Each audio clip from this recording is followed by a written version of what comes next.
Está começando mais um podcast Alternativa no Ar. Você que está em casa, não se esqueça, compartilhe com seus amigos com a hashtag Alternativa no Ar, deixe seu like e seus comentários. E o nosso podcast está sendo transmitido pelo YouTube e também pelo Facebook. Agradecimento aos nossos parceiros, a Alfa Alimentos, Outsourcing e também a Sakura Alimentos. E olha só, o nosso convidado de hoje, gente, é uma pessoa muito especial, filho do fundador da Jacto, Sr. Shunji Nishimura. E como presidente, juntamente com todos os sucessores, transformou a Jacto numa marca mundialmente conhecida. Sr. Jiro Nishimura, muito obrigado por ter aceitado o nosso convite. Olha, o senhor que veio, né? Veio lá do interior, né, lá para São Paulo, aceitou o nosso convite, né, Sr. Jiro? E o nosso podcast, as pessoas que nos assistem, são pessoas que estão no Japão, são os brasileiros que estão no Japão, muitos dos nossos Nikkeis estão aqui no Brasil e também brasileiros, né, não Nikkeis, que gostam muito da nossa cultura, né? E a gente vem aqui trazendo nossos convidados justamente para poder falar e conhecer melhor a história dos nossos Nikkeis que fizeram história, para eternizar todas as histórias. E a Jacto tem uma participação assim de grande importância no Brasil, né? Acho que todo brasileiro, como se diz, praticamente 1/3 da população do mundo, né? Depende muito de toda a nossa agricultura. E a Jacto tem um papel fundamental, né? Então a gente queria aqui estar conversando com o senhor e vou puxar muita coisa, senhor. Tudo bem? Tudo bem. Se prepare, né? Seu Jiro, os seus avós, eles vieram, eles são né, lá de Kyoto, né? Da região da província de Kyoto. E o seu pai, né, foi em 1910, nasceu, né, lá em Kyoto, e os seus avós, eles eram plantadores de chá, né? É isso mesmo? Isso. E o senhor comentou, em um determinado momento, que teve uma passagem que numa crise, eles tiveram que mudar de plantadores de chá. Para que eles tiveram que fazer? Começaram a fabricar carvão. Faltava energia, né? Mas por quê? Assim, o que aconteceu? Foi por causa da guerra? Na época da guerra? Foi logo depois da guerra. Mas eles chegavam a produzir para venda. Isso. Certo. E o senhor se lembra, assim, se recorda, desculpa, se recorda, não, o senhor sabe da informação, através do seu pai, o porquê eles resolveram vir para o Brasil? A única pessoa da família que veio ao Brasil foi meu pai. Os outros continuaram lá no Japão. Foi só seu pai que veio? Só. Mas seu pai veio com quantos anos mais ou menos para cá? 20 anos. 20 anos já? E por qual foi o motivo que ele, de repente, veio sozinho para cá? Eu suponho que ele estava envergonhado de ter que pedir desculpas aos credores da empresa que não ia bem. Então, ele ficava muito triste de ter que ficar desculpando o tempo todo para os credores que não podia pagar. Ele fez curso técnico. Ele se formou em mecânica, né? Isso é mecânica.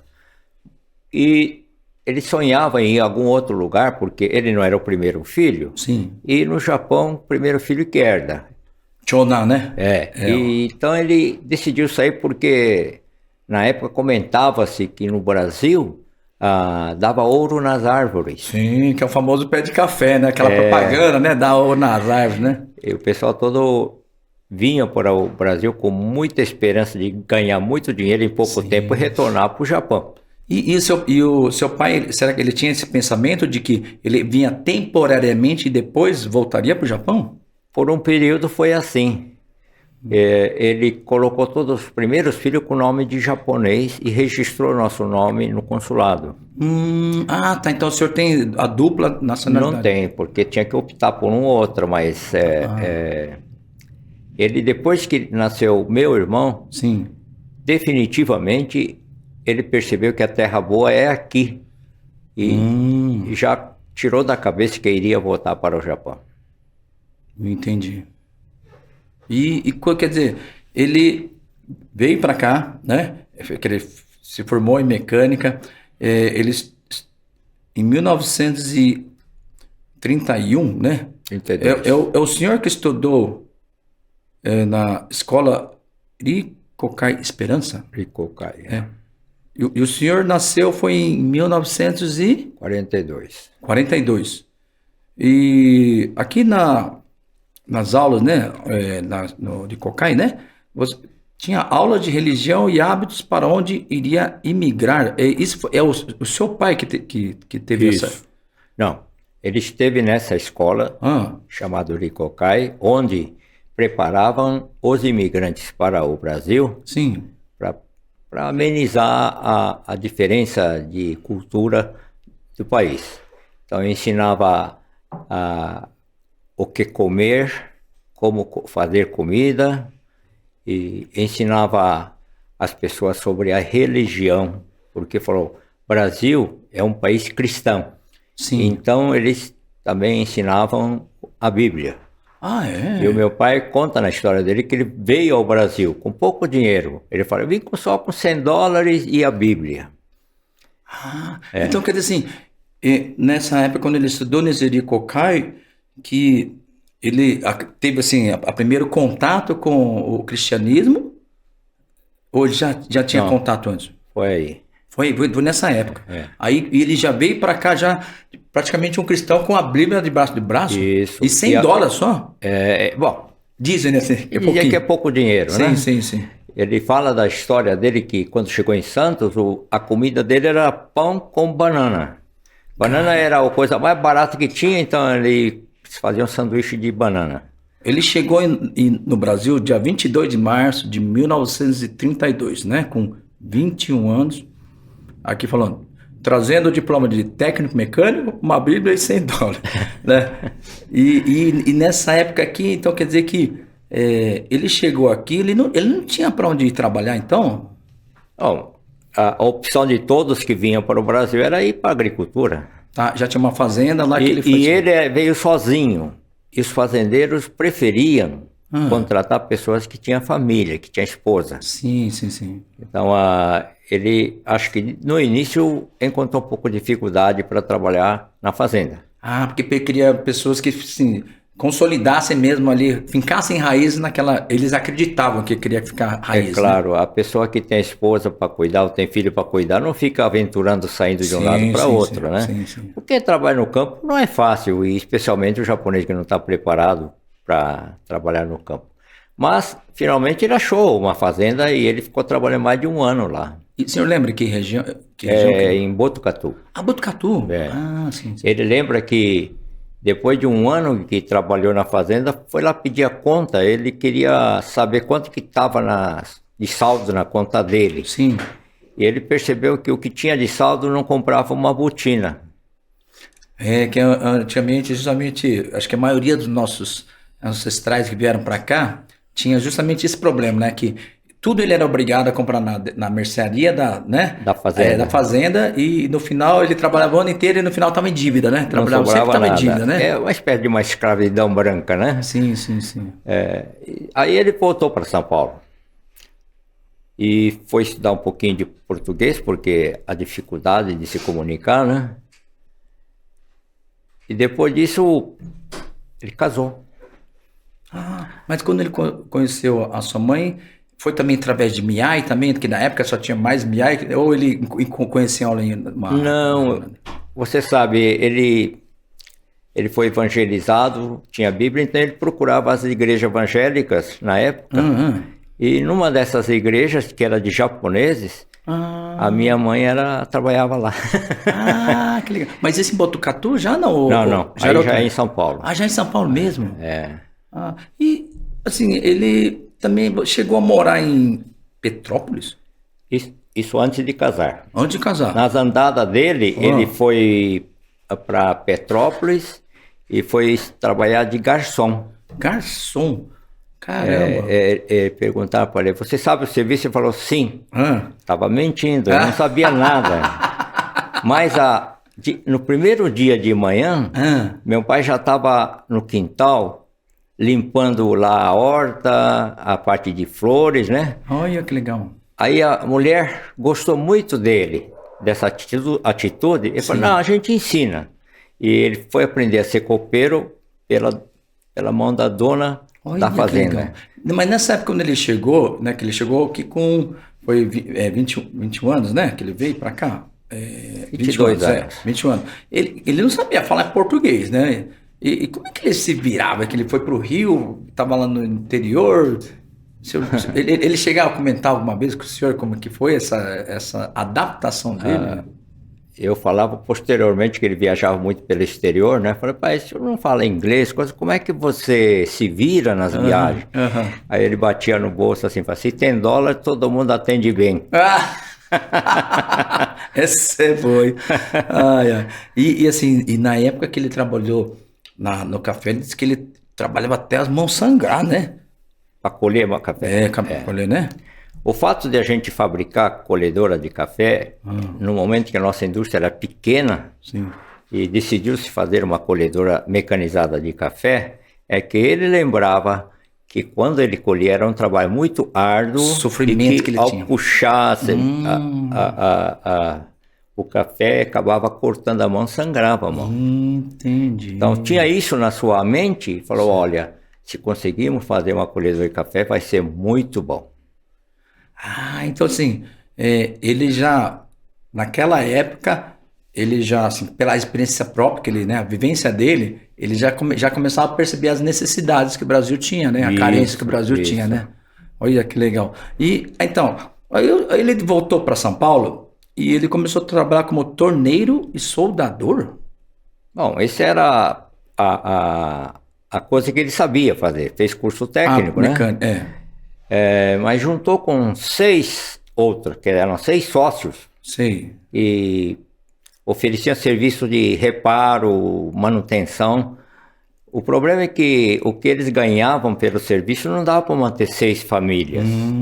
Aí quando nasceu a minha irmã, certo, ele percebeu que não adiantava ficar na sociedade, que não dava para criar a sua filha. Sim. E ele decidiu ir para o interior, porque o interior deve precisar mais de gente capacitada. Pegou um trem aí na Estação da Luz e foi para Pompeia sozinho. Primeiro, viu, ficou um tempo, gostou, voltou, pegou a minha mãe e a minha irmã e foram para Pompeia, sem nada.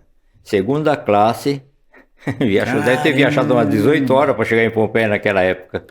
Então, a dona Tieco, o senhor comentou que ela, né, ele conheceu ela acho que foi na igreja Episcopal. Acho que era Pinheiro. 1936, nossa, faz tempo, né? E nessa época que ele conheceu a dona Tieco, né? Assim, os ensinamentos, né? Que vocês tiveram, assim, teve muito uma coisa muito ligada nessa questão até do cristianismo, porque aprender a perdoar, ter atos bons de bondade, né? E valores que também muito ligado à família, né? Sem dúvida. A família, a gente fala que é a criação de Deus para o homem, é ter família. Sim. Criou Adão, depois criou a Eva, para ter família. Exatamente. E a unidade familiar é uma coisa importante. Sim. E a gente percebeu que a minha mãe teve um papel fantástico em criar filhos. Porque meu pai não tinha tempo, trabalhava o tempo todo e dava surra em nós, quando a gente fazia qualquer malandragem, né? Muito engraçado, uma das vezes estava apanhando, eu falei, pai, por que o senhor está batendo? Você sabe. Ele não sabia, uma resposta inteligente, você sabe. Porque nós aprontávamos todo dia. Assim, é que eu não sei, pai, é que eu não sei de qual das aprontadas que eu tô apanhando agora. Vocês eram quantos irmãos? 7. 7 irmãos. Eram 6 homens e uma a minha irmã mais velha. Então primeiro só que era a mulher, depois veio todos os homens. Eu me lembro que a minha mãe queria ter uma menina e fazia um monte de cálculo com as amigas, agora é mulher. E então ela falou, agora é mulher? Não, agora é mulher. Então ela fazia vestidinho de nenê. Ai. E aí nascia mais um menino. Então tem algumas fotografias nossas quando nós éramos pequenininhos de vestidinho. Caramba! Ela não ia perder a roupa. Não, já tá pronta, agora vai ter que vestir, né? Essa é boa, hein? E o seu pai também, ele chegou a abrir uma oficina. A oficina é a que depois que ele estava junto com aquele sendo torno soldador, ou já era uma oficina própria dele? Não. Logo que ele chegou em Pompeia, não tinha nem onde ficar. Ficou numa casa que uma família japonesa permitiu ele morar. E na frente da sua casa ele colocou uma placa "Conserta-se tudo". Sim. Essa foi a primeira vida profissional dele em Pompeia. E aí traziam bacia, trazia revólver, trazia qualquer coisa para consertar. Nossa! E ele ganhava o dinheirinho com isso, mas o que ficou célebre na história dele foi transformar lata de 1 litro de óleo, que era jogado no poço, Sim. fazer a alça, Sim. um caneco. Caneco. Nossa, eu me lembro eu já vi, quando se foi o seu pai que fez, mas eu lembro bem disso. Ele disse que por uns 2 anos ele tinha a comida do dia a dia com esse caneco, porque todo mundo, na época, não tinha água encanada, era de poço. Sim. A pessoa tirava no balde Sim. e depois tinha que transferir a água do balde para a bacia. Sim. Então, todo mundo precisava de caneco. Então tinha mercado bom, todo mundo precisava comprar. Ele disse que comprava com moedinha, mas era o suficiente para comprar então, comida do dia a dia. Ele pegava uma coisa e ele já aprendia a reciclar, né? Ele reciclou a latinha de óleo. Caramba!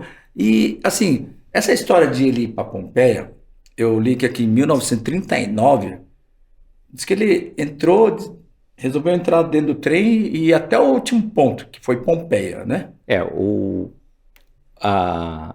Naquela época a estrada de ferro terminava em Pompeia.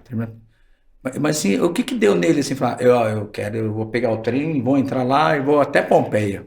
Ele queria ir na fronteira, lugar mais distante de pessoas que estão abrindo fronteiras agrícolas, e com isso ele sabia que ia encontrar trabalho. E de fato, não foi só isso. Descobriram que ele era um bom mecânico, as fábricas que beneficiavam café, algodão, quebrava a máquina, aí vinham procurá-lo, ele consertava. Olha que legal. Então começou a consertar também as máquinas das indústrias, serraria. Aí na serraria tinha um caminhão que quebrava. Aí ele comprou máquina de solda, como você está falando, para soldar as peças que quebravam nos caminhãozinhos. Então nessa época que ele tinha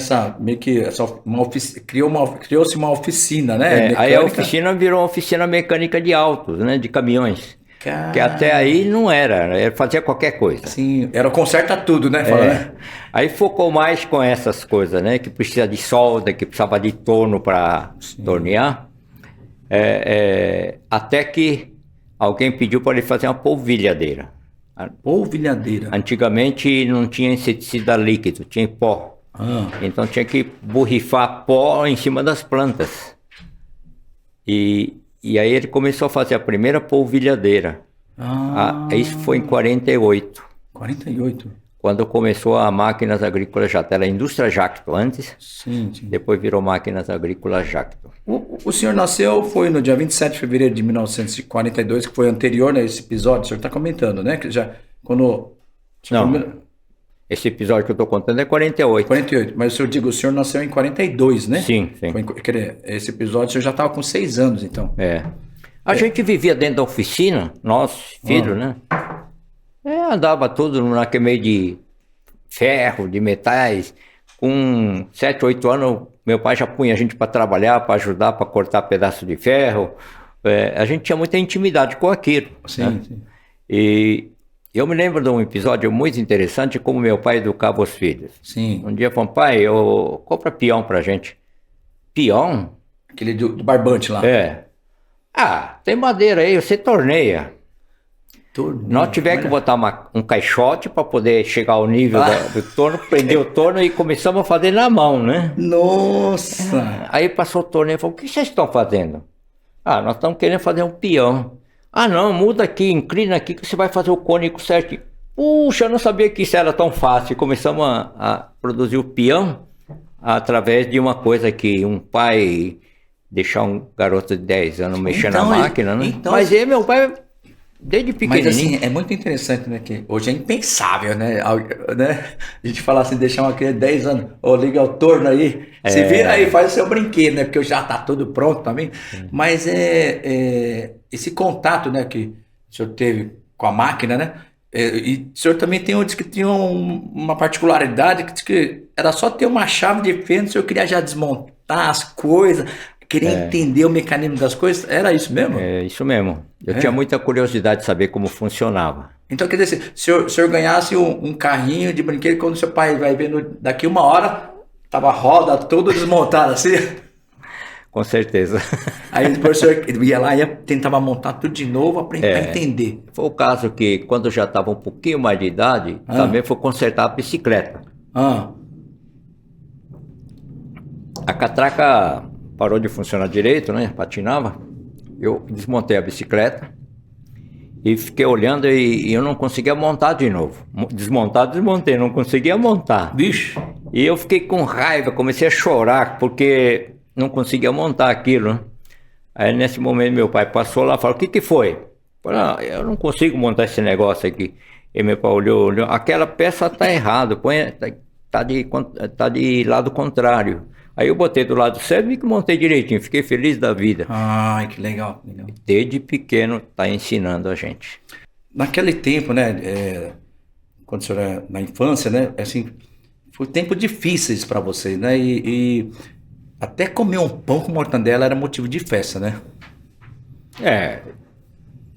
Esse pão com mortadela já contei num outro episódio, para o pessoal saber que a nossa infância foi de pobre. E o pão com mortadela não era todo dia, não, era de vez em quando, só que a mamãe dava o dinheiro para comprar pão com mortadela.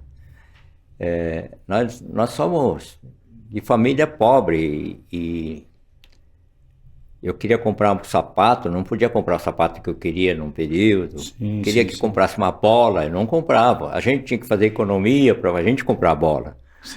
Então, não caiu assim do céu, passou a ser um industrial e podia comprar o que queria. Na época que a nossa adolescência, eu e meu irmão fomos para São Paulo para estudar. Também não era assim facinho, vivia na pensão e quando faltava dinheiro, fim do mês, porque a inflação era alta, eu tinha que telefonar para o pai. Papai, esse domingo eu não jantei. Caramba! Porque a pensão a gente pagava todo dia, mas não tinha jantar no domingo, né? Entendi. Esse domingo eu não jantei. Não é totalmente verdade, mas é uma forma de fazer ele aumentar a nossa mesada. Tava de chantagem emocional ali, né? Mas era verdade. Mas né? até assim, até o momento na escola, né? O momento do lanche já era esperado, né? Até na escola, o momento da hora do lanche, né? Da merenda da escola já era um momento esperado, né? Quando tinha sanduíche com mortadela, tem aquele cheiro, assim, vinha de baixo, eu não via a hora de tocar o sinal para recreio. Foi recreio, né? Nossa, mas é bem interessante porque o senhor falou uma coisa bem interessante, né? Que às vezes, quem vê hoje a história, né? Por isso que esse é um dos motivos muito fortes que a gente tem aqui dentro do nosso podcast, é para as pessoas entenderem, né? Que nada vem por acaso, nada vem pronto. Né? Ninguém tem sucesso, vira um empresário de sucesso, né? Com tudo de mão beijada, né? Todo mundo tem todo um processo, né? E vocês vieram, tiveram essa história, a família Nishimura teve essa história. Então, é muito legal o senhor estar contando isso. E quando o senhor estudava, tanto assim, estudava na escola, também ajudava, né, seu pai lá, né? Tentando aprender as coisas lá, né, na oficina. Desde pequeno, eu achei que demorava uma eternidade. Meu pai punha pra gente trabalhar para cortar peça na serra mecânica, né? Certo. E depois que trabalhavam no máximo 2 horas, eu imagino, porque a gente saía da escola e ia trabalhar, ainda dava tempo para brincar a tarde toda, né? Mas eu achava que demorava muito tempo. Mas só que cada vez que a gente terminava, ele levava no escritório dele, tinha uma caixinha cheia de moedinha, ele pegava, dava moedinha pra gente. Tipo remuneração. Remuneração. Que daí tá dando estímulo, né? Assim, tipo, você trabalhou, mas aqui tá alguma coisinha, né? E eu lembro que a moeda que ele dava para comprar 2 picolé. Que legal. E o senhor ia lá e comprava os 2 picolé ou guardava? Não guardava nada, eu comia tudo. E o que assim, nessa época, o que o senhor lembra, assim, do que o senhor gostava de brincar nessa época? Com seus irmãos? O senhor, em ordem, o senhor é o quê? O segundo, mais velho? Eu sou o terceiro. A minha Terceiro. irmã, é o meu irmão e sou eu depois. Tá. Então, assim, o senhor tinha mais, né, os irmãos, a irmã, o que nessa época vocês gostavam de brincar? Olha, eu conto isso para meus filhos, né? Compra do brinquedo feito. Sim. Na nossa época, Tinha que fazer, né? era tudo a gente que ia fazer. E o que o senhor gostava? Agora é época de peão. Todo mundo compra peão para brincar de peão. Agora não é mais peão, agora é papagaio. Todo mundo fazendo papagaio. Certo. Nós fazíamos um carrinho com elástico que depois enrolava assim, fazia o carrinho andava louco. pela força de. Mas a gente fazia, né? Ah, que legal. Então, carrinho de rolemã. Rolimã, esse é a pergunta do senhor, cara. Estilingue também, não? Brincar de estilingue, bodoque. Tranquilo, a gente ia no borracheiro, que era amigo do meu pai. Me presta a câmera aí. Seu João, me dá 2 par de coisa. Ele não dava. Aí vinha de novo. Seu João, você não vai dar borracha para nós, não? Tanto enchia que acho que era mais fácil dar, ele cortava direitinho. Olha que legal. Dava. Aí a gente saía pro sapateiro e falava, olha, eu preciso de a malha para fazer esse estilingue. Aí o outro moço cortava a malha, fazia o furo direitinho, a gente tinha... Olha. Aí ia nos matos, pegava a forquilha, a forquilha que seja mais uniforme, cortava e fazia estilingue. Então, era feito tudo na mão, não tinha onde comprar, não. Gente, você que tá aí, você que é jovem, talvez o que a gente está falando aqui, vocês não conseguem entender o que é isso, gente. Antigamente, realmente, né, eu tive o privilégio ainda de viver essa fase de crescer em sítio e poder correr atrás da melhor forquilha, conseguir lá o elástico, né? Depois foi crescendo quando veio o soro aquele soro né, para farmácia, aquilo já era uma coisa fantástica, mas na época não, pegava câmara de pneu, velho, lá tinha que recortar corinho e tal, e criar o próprio, né? E isso é realmente, a imaginação e criatividade fazia parte do nosso dia a dia, né, querido? Alguém inventou, porque a gente só copiou, né? Assim, mas eu digo assim, a vontade de querer fazer, acho que é o mais importante, né? Tinha uma outra coisa mais perigosa, que aí a gente já estava com mais idade, foi fazer revólver de socar pela boca. Como assim? Naquele tempo a gente... Zarabatana? Hã? Não era Zarabatana, não? Revólver? Não, era igual pica-pau, socar pólvora, nossa, que perigo. Botava chumbo, socava. Meu Deus. E aqui em cima, na hora tinha uma espoleta, então batia na espoleta, pegava fogo e estourava, né? Mas vocês que faziam isso? Nós fazíamos isso. Mas era para caçar passarinho, uma coisa assim, a gente tentava fazer qualquer coisa, só fazia barulho e ficava com cara preta. Já tá... Nossa, realmente mas era coisa perigosa, né? Sim, mas na época... Nunca aconteceu nada, graças a Deus. E se você fazia com seus irmãos, também tinha os amigos, assim, niqueis que vocês conviviam? Porque na região de Pompeia... ao redor de nós era niqueis. Então, porque Pompeia tem muita, a comunidade é muito grande, muito né? japonês. E também o senhor participava muito em Undokai? Tinha Undokai, assim. Até hoje tem Undokai. E o senhor era bom de corrida ou não? Ganhava bastante prenda? Tá velho agora, não dá mais para correr muito, não. Não, mas antigamente lá o senhor corria? Eu era ganhava as prendas? Não? Bem atleta. E esporte, assim, o senhor chegou na época a praticar algum, assim? Um pouquinho quando era pequeno de beisebol. Beisebol. Mas depois de beisebol, menos tempo ainda foi judô. Depois de cair um pouquinho, eu desisti de jogar judô, fazer judô. O que eu gostei mesmo foi jogar basquete. Veio um professor que era da seleção paulista de basquetebol, chamava Bombarda. E ele começou a ensinar basquete para nós lá no ginásio. E foi muito interessante, porque o meu irmão falou assim, ô Giro, vamos no clube jogar basquete? Eu não sabia nem o que era basquete. Eu falei, não vou não. Aí ele olhou para mim, se você não for, eu meto a mão. Imediatamente minha inteligência falou, não, então eu vou. Bora lá que, né? A lei da sobrevivência falou, não, eu vou. Melhor jogar bola do que levar um soco na cara, né? E olha, é um esporte que eu gosto, jogo até hoje. Sério? O senhor pratica até hoje basquete? Não dá pra jogar no time, pra brincando, brincar, né? Tudo, brincar com os netos, tudo dá pra fazer. Que legal. E assim, o senhor, né, também seu pai, né? Foi em 1948 que ele abriu a fábrica em Pompeia, né? Já era Jatco isso? Quando ele Não, abriu? era Oficina Nishimura. Chamava-se Oficina de Shimura. Depois virou Indústria Jato.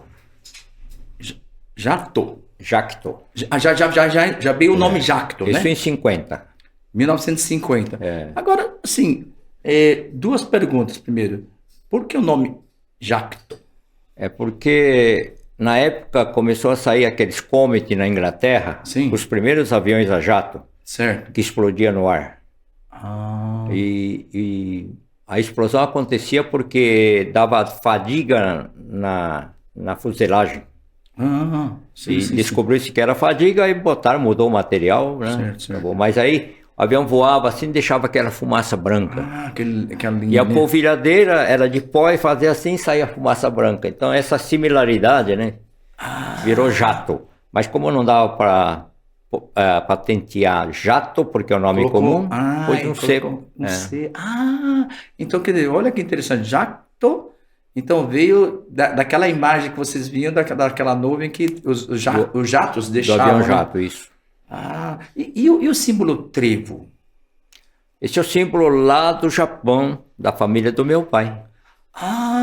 Mas assim, tem descendência samurai, sim? Também clã, alguma coisa assim? Como é que chama o dono de um lote grande que o governo dava? Ai, meu Deus do céu, agora... Bom, essas pessoas tinham seu símbolo, né? Certo. Eu nunca ouvi dos meus tios que alguém fosse samurai, né? Eu não vi, mas era uma família importante. É como se fosse clã, né? Que tivesse o clã, né? Aí tem um símbolo de cada clã, né? De cada região, assim, não é isso? A estação lá é Iseda. A estação que passa lá chama Iseda. Ela fica uns 500 metros da casa do meu pai, onde ele está morando. Esse terreno da estação era dele. Nossa! Então era muito grande o terreno para japonês da época. E ele doou, falou, ó, se vocês fizerem uma estação aqui, eu dou o terreno para passar a estação. Nossa! O pessoal do Japão nem sabe disso, né, hoje. Caramba. Mas o meu bisavô doou o terreno para fazer a estação parar lá. Ai, que legal. Então quer dizer que o trevo que vocês hoje é para, assim, manter, né? E trazer o símbolo, né? Da família, Não né? foi tanto assim. Meu pai ganhou a bandeira. Um dia trouxe para o Brasil. Ele botou na parede. Aí veio o pessoal de propaganda, entrou. Nishimura, o que é isso? Esse é o símbolo da minha família. Ele olhou assim. Eu posso usar como logo da sua jato? Pode. Então, o primeiro logo era assim, era um J e aqui na ponta era o logo, era o trevo. Significa a jato sendo puxado pela família Nishimura. Esse era o significado antigo, né? Depois foi trabalhando, acabou sendo o símbolo da empresa. Entendi. Então que ele teve uma transformação desde o início, né? Entendi. E a primeira máquina, né, lançada, a polvilhadeira de costa manual, é isso mesmo? Porque é da costal, pôr na costa, porque os outros eram na frente, tinha uma manivelinha aqui, o veneno aqui embaixo do nariz, ele pulverizando, né? Aí os fazendeiros pediam, por que você não bota nas costas? Porque aqui na frente, além de cada vez que anda bater o pó e subir no nariz, né? Era desconfortável. Sim. Então, entrar na lavoura de café, tem muita subida, descida, o pessoal caía, né? Sim. Com maquininha aqui, ele não consegue enxergar onde está pisando. Entendi. Então, começou a ser costal. É manual porque era tocado a... Mas vocês foram os primeiros a criar essa nas costas, praticamente. Não, se você começar a imaginar, eu imagino que já na Europa tinha coisa parecida. Tá, mas aqui no Brasil... No Brasil fomos os primeiros, que legal. E nessa época, seu pai trabalhava praticamente sozinho lá? Não, ele foi aumentando o número de gente com o tempo, né? Quando ele fez essa polvilhadeira, ele já deve ter tido umas 20 pessoas trabalhando com ele. E o senhor e os seus irmãos, você falou que já trabalhavam desde pequeno, mas foi em que momento que ele chegou e falou assim, se vocês não fossem assim, trabalhar com ele, a fábrica, ele venderia e ia fechar a fábrica? Eu estava para terminar o ginásio, portanto, o ginásio 4 com 4, 8, e eu entrei com 8, tinha 16 anos. Certo. Então, meu irmão mais novo tinha 14, meu irmão mais velho tinha 18. Ele nos reuniu um dia e falou, papai está muito doente, mostrou uma chapa de radiografia para tonagem, eu lembro. Nossa. Mas nem hoje a gente entende chapa de radiografia, né? Mas o que Mas era? ele falou, papai está muito doente, não sabe quando vai morrer. Certo. Se vocês prometerem que vão se preparar para ajudar o papai, então o papai vai ficar assim, mas se vocês não quiserem, o pai vai vender, porque eu não vou aguentar trabalhar, então é melhor vender o negócio. Nós, garotada, né, nem sabe qual que é a responsabilidade. Mas tá bom, pai, nós voltamos.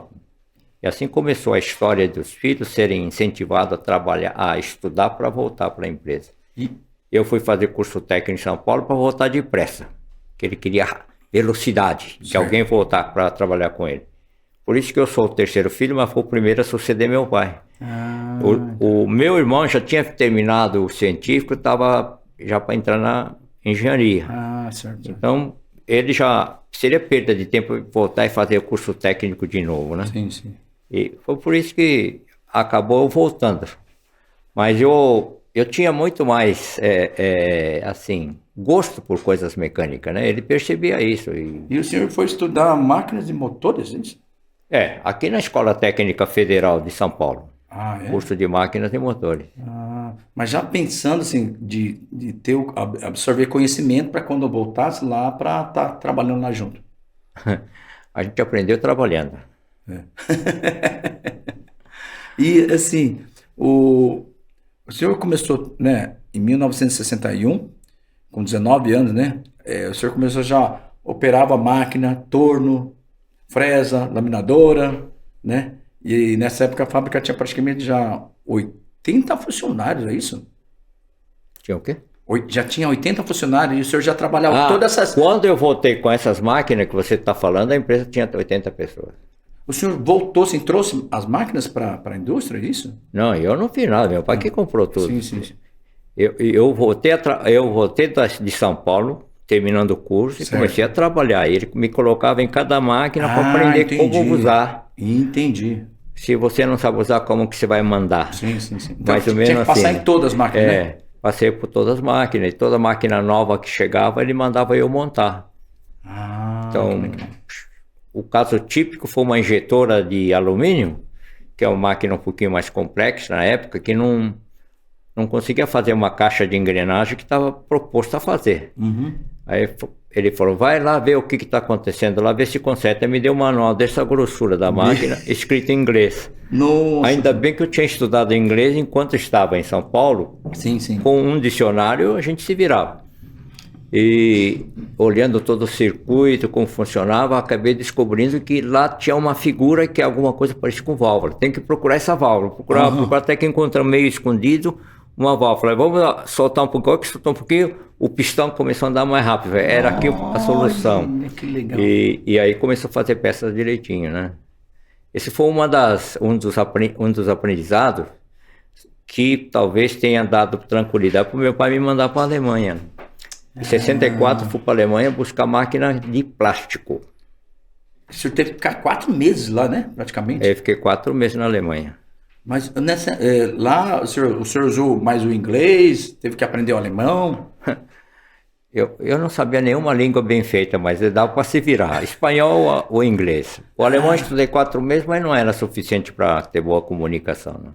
Caramba. E aí o senhor ficou, esses 4 meses, nesse tempo o senhor ficou lá, era mais assim, para tentar entender a mecânica, né, o mecanismo dessa máquina que ia vir para o Brasil? Na verdade, a máquina nossa estava em fabricação. Era uma fazenda. E essa parte da fabricação eu ia olhar todo dia, olhando o desenho, como que era. Eu falei, entendo tudo menos a parte elétrica, falei, né? Certo. Então você vai montar a cabine da máquina. Eu falei, não, me dá a máquina dos outros. Eu vou fazer da minha, depois não funciona. Chega lá perto do botão, vai funcionar outra coisa. Aí o alemão falou, não, fica tranquilo que a gente checa tudo direitinho. Então fiquei lá uma semana montando fiação todinha de como funcionava a parte elétrica. Então eu vim com capacidade para entender tudo aquilo Todo que se passava funcionamento com a da máquina. Né? E essa máquina, ela era uma máquina de sopro, né? É, De sopro de plástico, né? isso. E essa daí que fazia A caixa. para pulverizadores, né? Isso, porque veneno em pó foi só um período curto. Depois mudou veneno líquido. Sim. Né? Então, eles não mandavam mais um saco de veneno em pó, Sim. mas mandavam uma garrafinha Sim. de veneno Aí concentrado. tinha que diluir com água e depois ficar pulverizando, né? E essa máquina, assim, até para trazer para o Brasil, o seu pai, ele foi conversar com o presidente Castelo Branco. Esse fato foi porque, em 64, quando aconteceu a Revolução, o Castelo Branco, a primeira coisa que fez foi proibir a importação. Certo. Porque a conta do Brasil não estava batendo. Certo. Devia muito dinheiro para o exterior.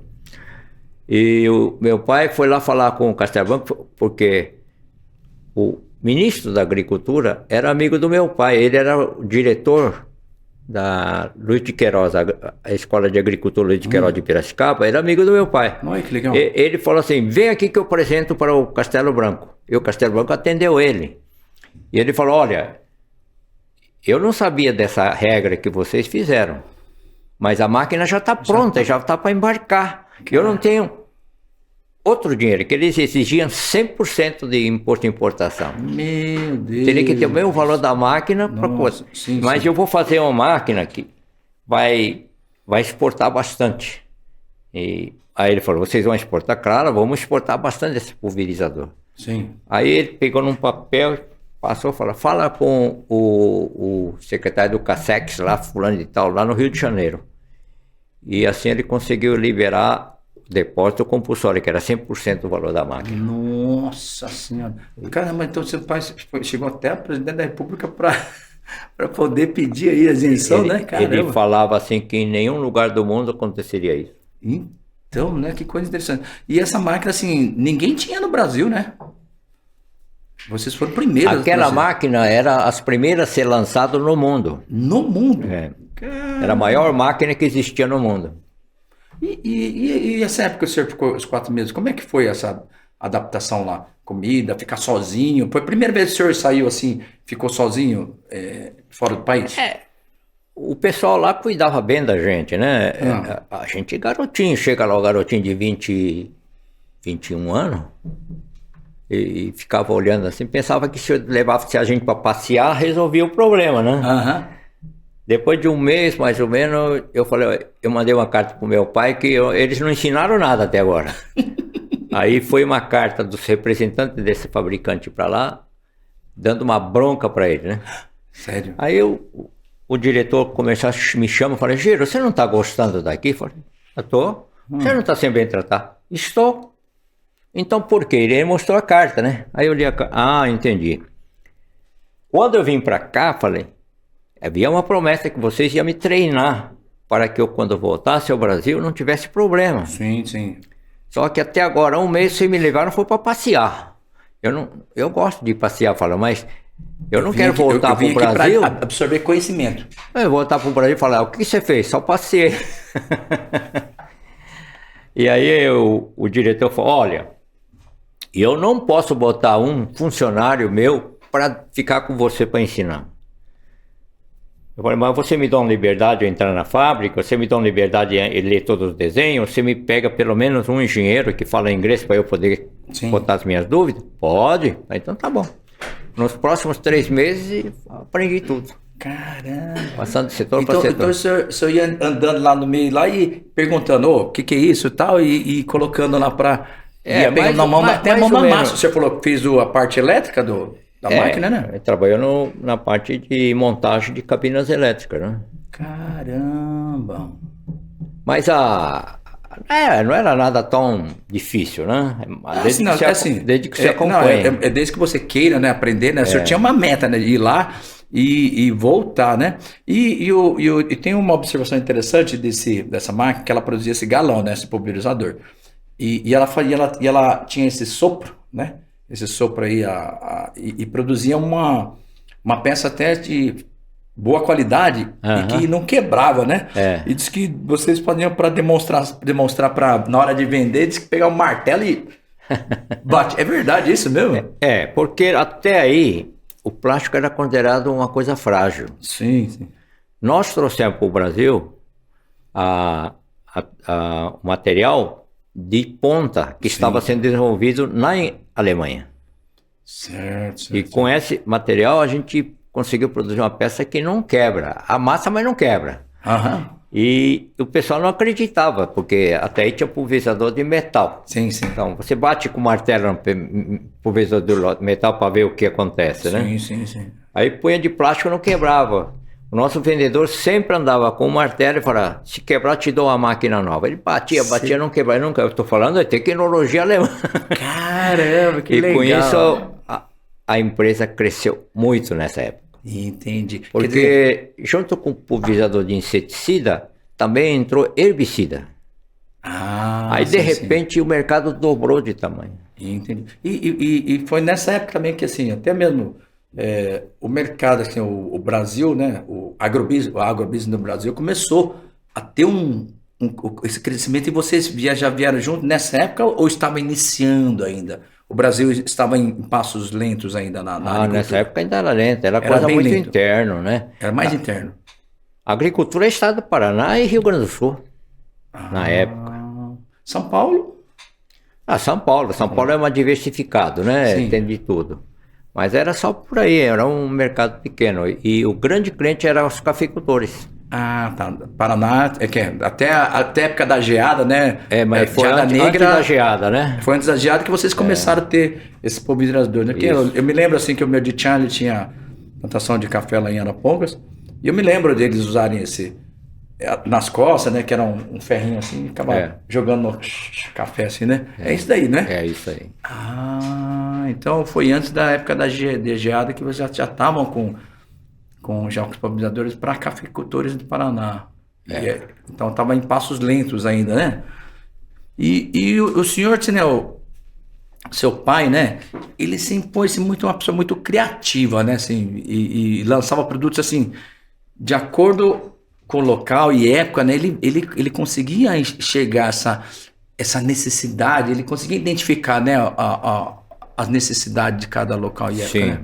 Né? Ele tinha um olhar muito bom. Então ele definia muito bem o que queria fazer. E até virou uma frase de explicar a característica da Jacto. Põe assim, cliente feliz. Cliente feliz. Se você não pode fazer um produto que o cliente fica bravo, ele tem que ficar feliz.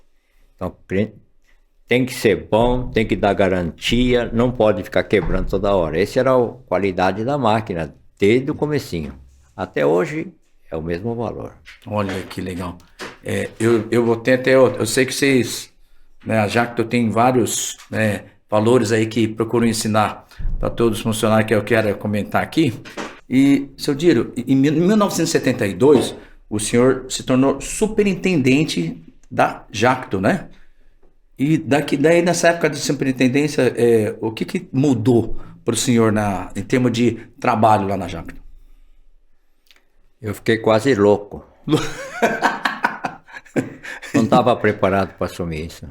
Mas isso foi uma decisão do seu pai que falou assim, não, agora está na hora de você assumir. A verdade é que de 62 a 72, meu cunhado trabalhava junto. E quando meu cunhado saiu, porque ele queria fazer o negócio dele, meu pai, em vez de procurar um outro cara, botou tudo nas minhas costas. Em 72 eu tinha 30 anos, né? Eu fiquei quase doente de tanto trabalhar. Eu fiquei quase doente, não, fiquei doente, fiquei com depressão. Sério? E fiquei praticamente 6 meses afastado de tudo. Nossa! Porque ficou goiabão, né? Goiabão porque tem bicho na cabeça, certo? Então, eu fiquei goiabão. Depois de 6 meses eu comecei a reconhecer que tive doente, que foi problema. Certo. E eu notei que a empresa continuou funcionando. Aí voltei para olhar aquilo tudo e falei, puxa vida, como eu sou burro.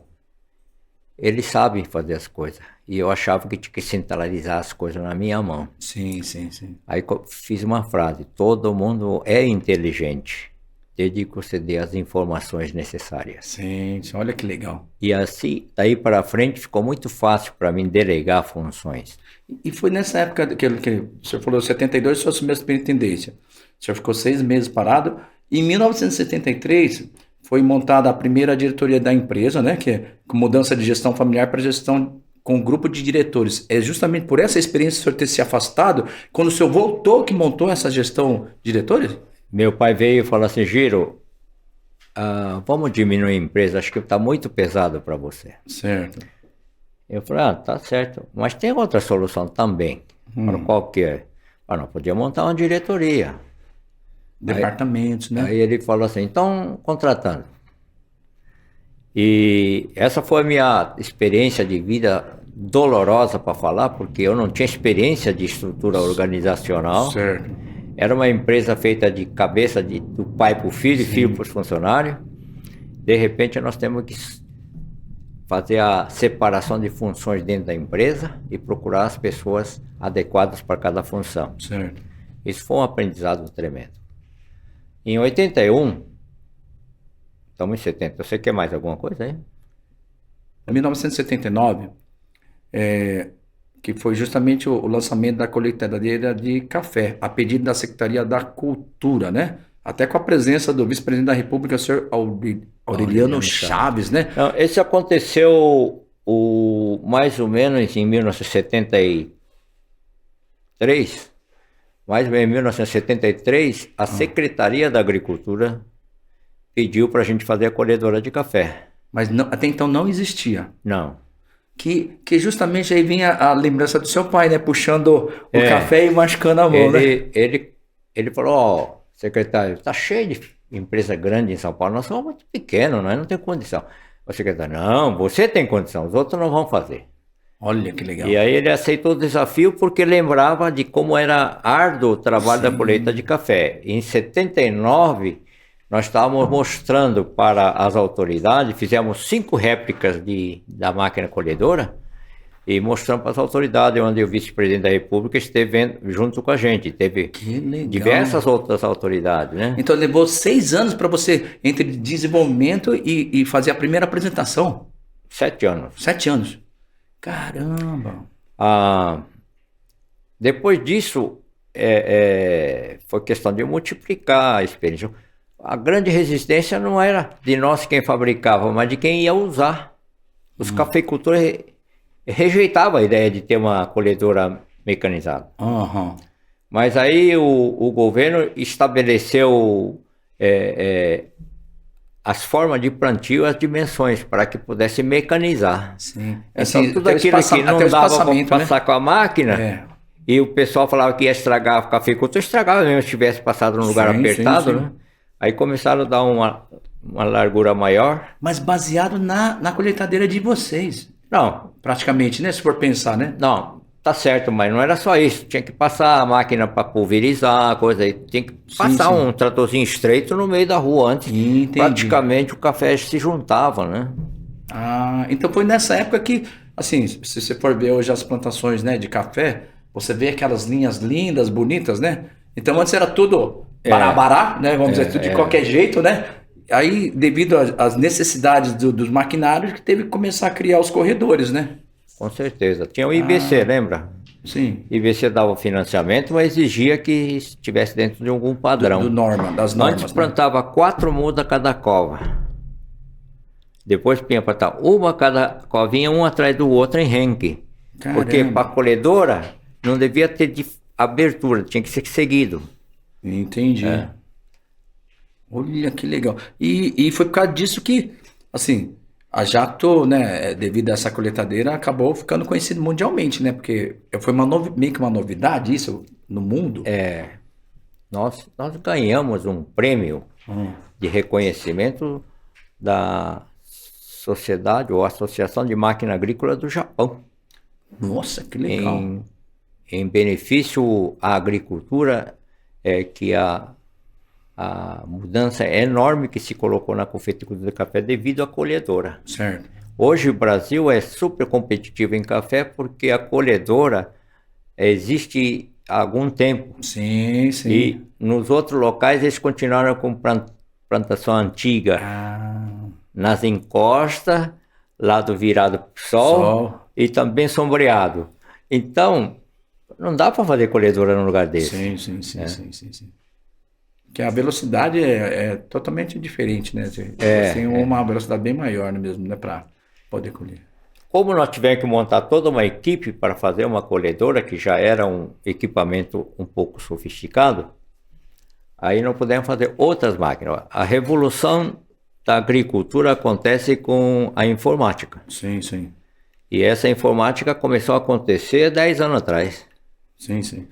Mas foi nessa época que vocês criaram o departamento de engenharia na Jacto. Ah, não, isso tinha desde a época da colhedora. Então, da colhedora, né? Que quando vocês receberam a missão de desenvolver isso, vocês criaram o departamento, né? Isso. E depois desse departamento que já estava estruturado, veio os outros produtos. E toda aquela tecnologia que foi entrando, eles foram colocando nos produtos novos. Hoje você pega um pulverizador nosso grande, ele é mais ou menos autônomo, mais ou menos, porque o piloto tem que estar junto, mas ele consegue definir onde andar e toda vez saber que vai andar no mesmo lugar. Sim. Ele sabe onde terminou de pulverizar, quando ele vier outra vez ele começa de lá de novo. Ai, que legal. E ele consegue pulverizar onde tem planta e fechar os bicos onde não tem planta. Aqui é a plantação, Caramba. Você vai entrando assim, aqui, à medida que vai saindo fora da planta, vai entrando na plantação, ele vai abrindo os bicos. Sim. E não joga aqui no lugar onde não tem plantação. Porque não é sempre que vai certinho. Sim. Alguma vez vai curvo, né? E ao contrário é a mesma coisa, à medida que vai saindo da plantação, vai fechando os bicos. Ai, que legal. Só não dá para fazer isso com a eletrônica. Mas não, porque se não tem esse sistema, acaba tendo perda, né? Porque você fica injetando coisas, produto onde não tem. Lá que, conforme a agricultura não seja muito quebrado, dá 10% de economia. Só com a tecnologia. Nossa, que legal. E foi em 1980 que o seu pai foi para o Japão receber aquela homenagem que o senhor falou, né? Recebeu uma homenagem aí, lá no Japão. Foi quando ele conheceu o sistema Toyota, né? Isso. De produção e administração. E aí ele, mais uma vez, falou assim, vai para lá. Você já foi para a Alemanha, agora mesmo foi para o Japão. Foi a primeira vez que o senhor foi dessa vez? Não, tinha ido outras vezes, mas não com essa missão, né? Eu fui pela primeira vez no Japão em 67. O senhor tinha quantos anos, mais ou menos? 67, 25 anos. 25 anos. Mas também era por causa de trabalho ou foi visita? Não, porque o meu vovô queria ver o neto do Nishimura do Brasil. Que legal. Então eu fui lá para me apresentar lá em Kyoto. Que ele falou que ia já morrer, então queria ver logo, manda logo o neto que eu quero ver o neto, né? Ai, que legal. Então essa foi a minha primeira ida ao Japão, mas foi diversas vezes depois e ele estava vivo ainda, né? Toda vez assim, ele fala assim, tchau, meu neto. Aí depois quando ele vem, opa, tô aqui de novo, tchau. Aí o senhor foi para o Japão, assim, com mais uma missão, aprender o sistema Toyota, né? E como é que foi isso? O senhor ficou quanto tempo lá? Cada vez um mês. Mas tinha bons professores. E tinha um amigo meu que ele era da NOK, Nippon Oil Seal, do Japão. E o senhor Yumoto, ele estava aqui como o diretor aqui da empresa que eles compraram aqui no Brasil. Certo. Quando ele soube que eu estava indo, eu falei, eu vou junto com você. E ele foi a pessoa que me orientou muito a respeito do detalhe, para entender a filosofia do trabalho, né? Sim, conhece. Foi muito legal isso. Mas como eu fiquei um mês lá, estava saindo tudo pelas orelhas, não conseguia mais colocar tanto conhecimento novo na cabeça, por mais que eu fizesse muita força. Eu não tinha computador, tinha que fazer na mão, né? Voltei, comecei a implantar, rapaz, não está dando certo, eu voltar para lá. Esse pedaço aqui não está dando certo, por que não dá certo? Entendi. Nossa senhora, então que assim, como você falou, né? O senhor ia, absorvia, aí na hora de aplicar, faltava alguma coisa, o senhor tinha que Voltava voltar lá. para o chamado. Então o senhor teve idas e vindas várias vezes para até Isso. conseguir implantar definitivamente. E depois de quantos anos que vocês conseguiram 5 implantar? anos. 5 anos? Caramba! 5 anos é bastante tempo, né? Porque olha, gente, deixa eu explicar para as pessoas. Nós estamos falando do sistema Toyota, que é o sistema 5S, que a Toyota desenvolveu o sistema de linha de produção, que fez o boom industrial no Japão, né? O sistema 5S é aplicar sistema de aplicar Kanban e sistema 5S, né? Que vocês implantaram. São 5S, só para vocês entenderem. SEIRI. SEIRI significa senso de utilização, seleção e descarte. SEITON, senso de organização e arrumação. SEISO, senso de limpeza. SEIKETSU, senso de saúde, higiene e padronização. E SHITSUKE, senso de disciplina e autodisciplina. Quer dizer, não é só a questão organizacional na parte metódica de produção, mas também tudo envolve todo esse conjunto, né? Que é saúde, limpeza, tudo, né? As pessoas que não entendem a filosofia do sistema Toyota, eles acham que é um sistema que dá para adaptar só com a metodologia. Sim, sim, sim. E aí cai do cavalo, porque a coisa é muito não mais é complexa. Metodologia. Sim, a metodologia existe, mas tem que o funcionário tem que entender aquilo. Sim, por que faz isso? Sim, sim, né? sim. Então a pessoa, não, estou falando sistema japonês, faz just in time. O que você faz de just in time? Eu entrego as coisas no tempo certo para o meu cliente. Sim. Mas como é que está estoque na sua fábrica? Sim. Aí está lotado de estoque para poder atender os pedidos loucos. Mas no sistema Toyota não tem estoque lá e não tem estoque aqui. É estoque zero, né? E qualidade? Como é que se estabelece que a qualidade tem que ser defeito zero? Tem que ter um monte de coisa de trabalho antes para conseguir fazer defeito zero, né? Então todos esses programas que foram criando, a gente foi chupando a coisa e tenta fazer aqui dentro, né? Olha que legal. Foi um aprendizado fantástico que tivemos. Olha. E eu falei sistema Kanban também, sistema de Kanban é sistema de placas, né? Que visualmente as pessoas já conseguem identificar, né, todos os processos que aquela peça já passou, né? Mais ou menos isso também? Então, o Kanban é somente uma metodologia de unir um lugar que fabrica as coisas e aquele que usa. Para ter menos coisa, cada vez que leva o produto, ele usa, ele manda o Kanban de volta. Quando lota, vamos supor que tinha que ter 10 Kanban, aquele centro que fornece a peça para aqui, ele sabe que chegou 8, ele tem que mudar a máquina para começar a produzir, porque logo vai parar aquela linha. Não precisa de papel. Exatamente, é tudo visual, né? Só visual. Só papel. Exatamente. As pessoas conseguem entender, né?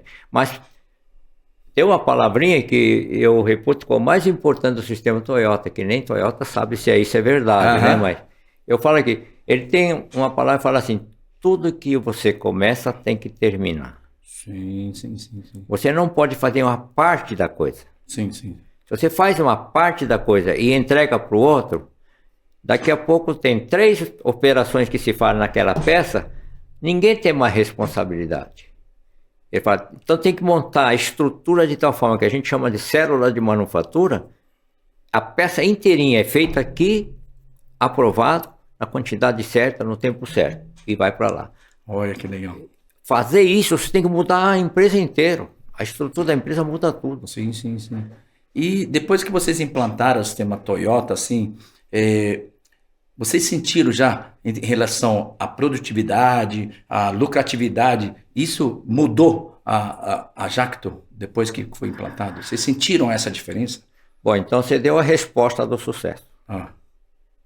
A tua pergunta é a resposta do sucesso. Porque, na verdade, entre a nossa empresa de antes e depois, a produtividade é dobrada. Sim. E a lucratividade também, né? Bom, lucratividade é só resultado, porque se você começar a olhar dentro de uma empresa, quanto tempo a peça fica entre matéria-prima e para chegar na máquina? Sim. Quanto tempo leva, né? No sistema anterior levava 60 dias. Caramba. E aí E que normalmente O era... dinheiro que você tinha da matéria-prima aqui, Ah, fazendo esse estoque, porque faz estoque para o mês todo, enquanto ele não terminar o mês todo, ele não muda para a operação seguinte, né? sim, sim, sim. E ao passo que no sistema Toyota, eu produzo para a quantidade que necessitar. Precisa quanto? 3. Toma 3.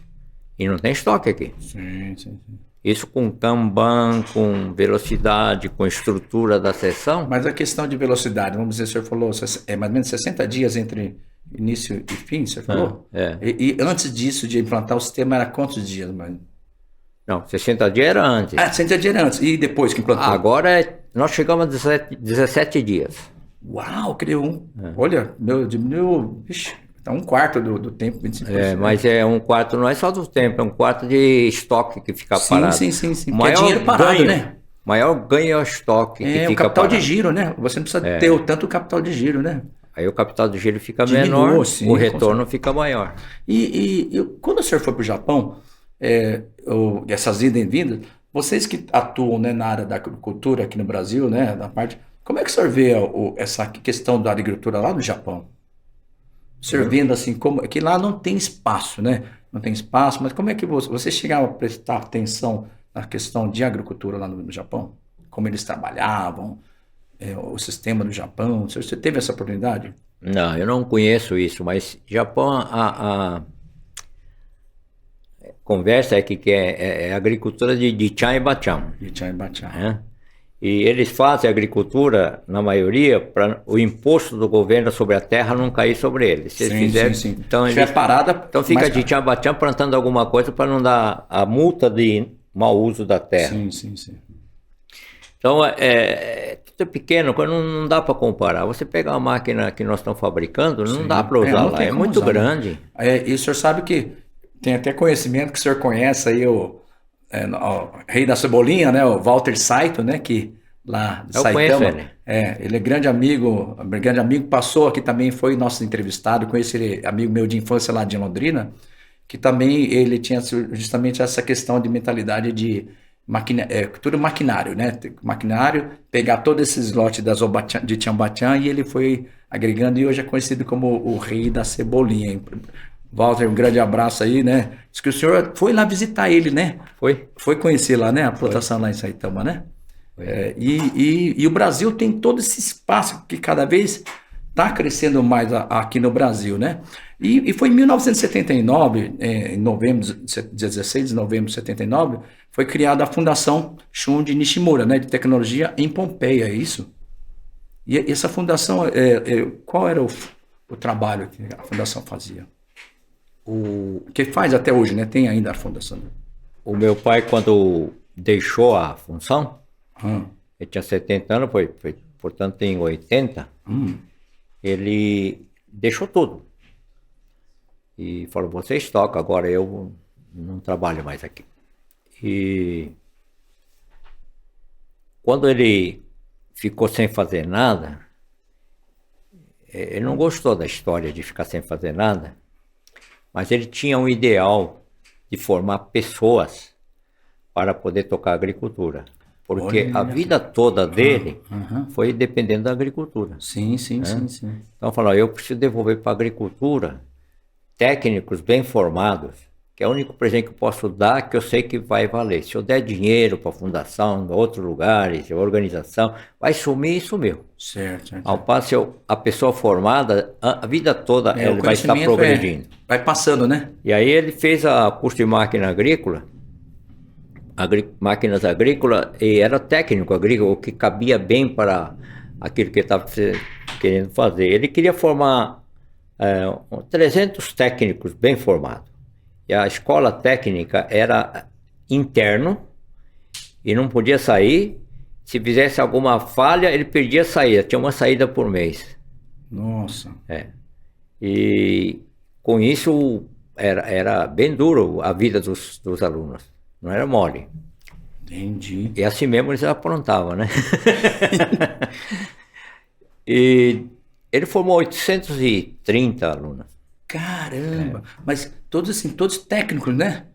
De nível técnico. Olha, mas é interessante que o seu pai, né, assim, como ele né, criou a estrutura dele, né, passou dificuldade, veio para cá, ele era mecânico e criou a fundação para formar, que é um sentimento de gratidão ao Brasil também, né, Não, pelo fato de ele ter recebido ele como, né, um estrangeiro, que o pai dele também veio como estrangeiro, recebeu ele e que a agricultura deu tudo que ele teve na vida, por né? isso que cada técnico informava, entregava para o Brasil e falava, obrigado, Brasil. Brasil, olha. Essa foi a frase que ele usou para dizer o quanto ele agradece ao Brasil pelo sucesso da sua vida. Que legal. E foi em 1981 que o senhor assume a presidência, né? 81 era presidente. Já era, então foi nessa época que o senhor se tornou presidente. Que estava antes até então, o senhor ainda era superintendente, depois fez Era superintendente e meu tinha pai presidente. Presidente, aí tinha os 80 os diretores, ele né? saiu da presidência. Certo. Em 80 ele saiu da presidência e o senhor assumiu Eu a assumi a presidência. presidência. Ah, tá. E os seus irmãos trabalhando como diretores tudo junto com vocês? Cada um tinha uma função. Uma função, né? E foi nessa época, mais ou menos, de 81, que foi criada a célula de fabricação de bombas de pulverização em linha de produção? Não, isso já... O pulverizador já existia desde quando nós montamos a máquina de plástico. Sim, mas digo a linha de produção, já sempre foi linha de produção, então? Não, no comecinho não, mas depois de 2, 3 anos já era linha de produção. Ah, entendi. Nós tínhamos a linha, isso em 81, a linha tinha 12 pessoas trabalhando na linha. Aí começamos a trabalhar com a metodologia de Toyota, vendo o que podia fazer, não sei o quê. 6 pessoas faziam a mesma coisa. Então, essa linha de produção. Entendi. Aí depois eles botaram a máquina de plástico, que era feita em outro lugar, e depois ficava transportando os tanques. A máquina ficou ao lado aqui. Então vai soltando, dá um dia para poder esfriar direitinho, para poder usinar e já sai na máquina. Aquela máquina de sopro. Outras máquinas, que Sim, aquela sim. máquina já é museu, né? Ah, sim. Mas lá, assim, eu tive a oportunidade de trabalhar no Japão como engenheiro, né? Engenheiro mecânico também, e eu trabalhava eu fazia projetos para molde de injetora de plástico, né? Com a parte de injeção, né? Mas é diferente, né? Essa que vocês usavam não é injeção de plástico, é Não, sopro. é sistema diferente. Você faz peça por injeção, então você Em moldes, né? faz um molde e mete o material dentro Sim, na que era o força. que a gente fazia. Então, o sopro, você faz um tubo, fecha e sopra por dentro, ele pega o formato formato. externo da Sim, máquina. sim. Você tem o roto moldagem que joga o pó e fica rodando até sim. derreter, depois fica esfriando, aí tira da peça. Tem um vácuo forme que você faz a chapa e chupa a chapa e faz o formato. Tem todo esse sistema, né, de Que legal. moldagem de plástico. É que eu fiquei curioso, né? Porque assim, se eu falo de plástico, eu começo a me lembrar da época que eu fui DKSEG, né? E trabalhei muito tempo, né, nessa área de injeção de plástico. Aí eu fico curioso, deixa eu perguntar. Curiosidade minha, tá?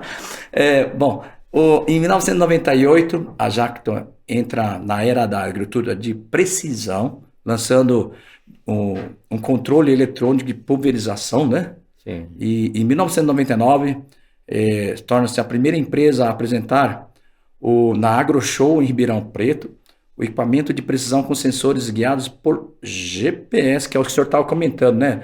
Tudo na tecnologia. E, quer dizer, a empresa sempre evoluindo de acordo, né, com a tecnologia e assim desenvolvendo. E vocês trazia todas essas tecnologias para, né, para todas as suas colheitadeiras, tudo Para tecnológico, automatizar a máquina. Automatizar, né? Olha que legal. E hoje vocês trabalham com essas colheitadeiras, vocês chegam também, vocês exportam para fora? E como é que é hoje esse mercado da Jacton? Colheitadeira de café, não, porque não tem cafeicultura. Hoje não tem, né? Se tem no Paraguai. Sim. Mas são os brasileiros que foi para lá e plantam.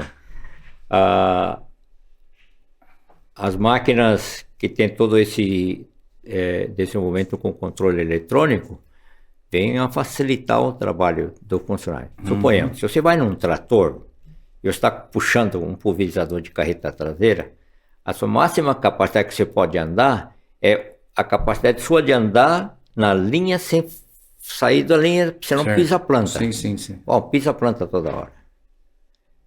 Você faz um plantio com GPS, o GPS bota a máquina que vai trazer pulverizador ou adubadeira certinho na linha que andou. Então, já um segue o outro, já na mesma, tudo no mesmo, a rota, na né? mesma linha. Na mesma rota, né? A variação de 2,5 cm para cada lado. Vixe, Nada. Nada praticamente, né? Preciso, super preciso. E você anda a pulverizador de trator a 8 km e o cara tem que estar segurando o trator, senão você sai do lugar. Sim. Porque não tem molejo, não tem nada. Sim. A máquina automática nossa, eles têm suspensão pneumática, o operador está muito confortável. Olha. E ele pode andar 25 km por hora, porque quem controla a máquina vai ficar na linha é o GPS. Nossa, então ele já calibra já até o... Caramba, que... E se a barra vai bater no chão, sim. automaticamente o hidráulico puxa para cima. Olha. Não precisa ser ele ficar lá controlando. Sim. Olha que interessante. Quer dizer, tudo é sinônimo de produtividade, né? Tudo vai acelerando na produtividade, né? Muito legal. E foi em 2007, né, que a família Nishimura deixa a direção da empresa e conclui o processo de profissionalização. O que foi esse processo? Aí virou de presidente. Foi nessa época que o senhor saiu da presidência do... Eu não entendi bem a pergunta. Em 2007, a família, aqui está assim para mim assim, a família Nishimura, deixa a direção da empresa e conclui o processo de profissionalização. Que ano que é isso? 2007. 2007? 2007. É que a frase está meio esquisita, mas é o seguinte, quando nós fomos analisar quando que nós tínhamos que deixar a direção, e nós pusemos data para cada um de nós. 65 anos tem que deixar a operação, 72 anos tem que deixar o conselho. E nós estávamos chegando rapidamente. Aí tinham os nossos filhos para cá, muito longe, tinha um gap de 10 anos para que os filhos pudessem se capacitar para poder estar aqui na empresa. Certo. Então aí começamos a trabalhar na profissionalização. Agora deixa eu explicar o que é profissionalização. Porque profissionalização não é contratar um profissional. Certo. É ter uma organização que seja possível de tocar por qualquer pessoa. Então você sabe o que se espera em cada função, você sabe o que não deve fazer certinho, né? Como é que emite ordem, como é que tira, tudo detalhado em tipo de normas. Depois que isso é feito, a gente tem que analisar se está tudo funcionando como está previsto. Sim. Quando você entra com o controle de computação na empresa toda, tudo isso é automático. Certo. Então tem computador espalhado para todo lugar, porque cada ponto eles têm que lançar lá no controle, e o pessoal sabe em que estado que encontra cada fabricação. Entendi. E feito essa profissionalização, porque não ia dar tempo para esperar os filhos, então vamos fazer a profissionalização. E aí trabalhamos muito para estabelecer todos os princípios e normas da empresa. Aí é profissionalização. Entendi. Aí o funcionário que está dentro, ele vai subindo de função, ele já está acostumado com a profissionalização. Então ele não é difícil um funcionário de dentro pegar um pessoal de liderança. A única coisa que ele tem que aprender é relacionamento humano. Entendi. E assim, senhor Diro, a família, essa empresa, né, começou totalmente de forma familiar, né? Hoje ela é uma empresa gigantesca, com vários funcionários, mais de 4 mil funcionários hoje, né? E como é que o senhor viu assim, que a questão das gerações, né? Que a primeira geração praticamente é o que pega trabalho braçal, né? Segunda geração é o que vem lá e começa a organizar, que é justamente a geração do senhor. Primeiro foi a do seu pai, né? E o do seu pai, o senhor considera, esse que pegou no MOOC seria a geração do senhor ou do seu pai? Como que o senhor vê isso? Então, enquanto era MOOC, foi a transição do meu pai para mim. Certo. Depois que chegou na minha fase, que cheguei naquela fase que fiquei doente, que tinha que botar diretoria, Sim. aí teve que mudar a organização. Certo. E vem, assim, teve coordenar toda essa parte, né, organizacional da empresa, e vem também tem a terceira, hoje quarta geração, que praticamente já está tudo meio que estruturado, né? Como é que você vê essa transição aí agora de gerações, né? Que é um processo difícil, assim, de muitas empresas que a gente vê, justamente essa transição, né? Eu não vejo jeito de fazer essa transição sem ter formalizado os controles. Certo, certo. Não é possível, porque senão cada um que entra lá resolve fazer de um jeito. E aí Padronizar, né? alguma vez você acaba quebrando a empresa, porque a pessoa começa a fazer coisa ou desejar fazer coisa que não é bem a habilidade da empresa, né? Entendi. Então, a profissionalização, apesar de a família estar por dentro o tempo todo, Certo. ela é tocada e distribuída através de profissionais. Entendi. A família tem muito trabalho para fazer, Certo. acompanhando esses profissionais, né? E foi em 2008 que a Jacto abre a primeira fábrica, assim, praticamente fora do Brasil, que foi na Tailândia, né? Tailândia. Foi eu que abri lá. Mas assim, mas por que Tailândia? Porque o chinês começou a botar pulverizador custar $8 em Santos. Como? $8? E o custo aqui de Brasil era $13. Custo. Eles ofereciam para nós um pulverizador copiado da gente a $8. Caramba! E o pessoal ficou meio assustado, porque se a chinesa botar $8, quebra qualquer empresa, né? Sim. Aí falou, Giro, vai conhecer a empresa dele, porque eles estão propondo fazer isso. Então fui lá. Eu assustei, porque quando cheguei lá, eles tinham copiado máquinas do mundo inteiro. Nossa! Ela tinha máquina da Itália, máquina da Espanha, máquinas do Brasil. Sério? Copiado tudo, né? Mas quando eu entrei na fábrica e vi como eles fabricavam, falei, isso não vai prosperar. Aí eu voltei e falei, não vai prosperar, porque eles falam que tem ISO 9000, mas ele não tem coisa nenhuma. Eles estão fazendo a máquina como a gente fazia no comecinho, no lançamento da máquina aqui. Sem metodologia. Aí nós não topamos fazer na China. Aham. Aí então você procura um país na Ásia que possa ser competitivo. Certo. A mão de obra também mais... A melhor coisa, rodei todo o Sudeste Asiático, no fim decidimos por Tailândia, por ser o país mais organizado, mais receptivo para as indústrias se instalarem no país. Eles tinham regulamento estável, tinha benefícios que eles mantinham, então montamos lá.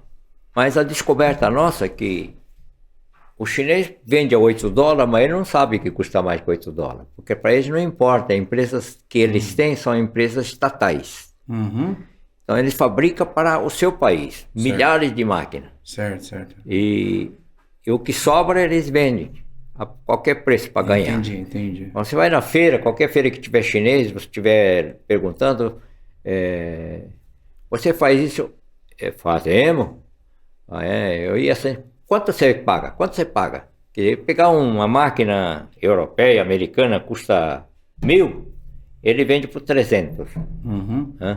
Eu faço por 300.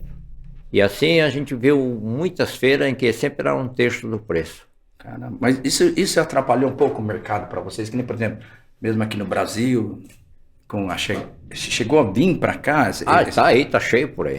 Mas o uso da nossa máquina é uma ferramenta de trabalho da agricultura, não é para jardinagem. Sim. Jardinagem se deixou de funcionar, ele vai comprar outra. Compra outra, né? Mas no costal que ele vai trabalhar no campo, não pode quebrar. E se quebrar, tem que ter reposição. Um dia de colheita, né?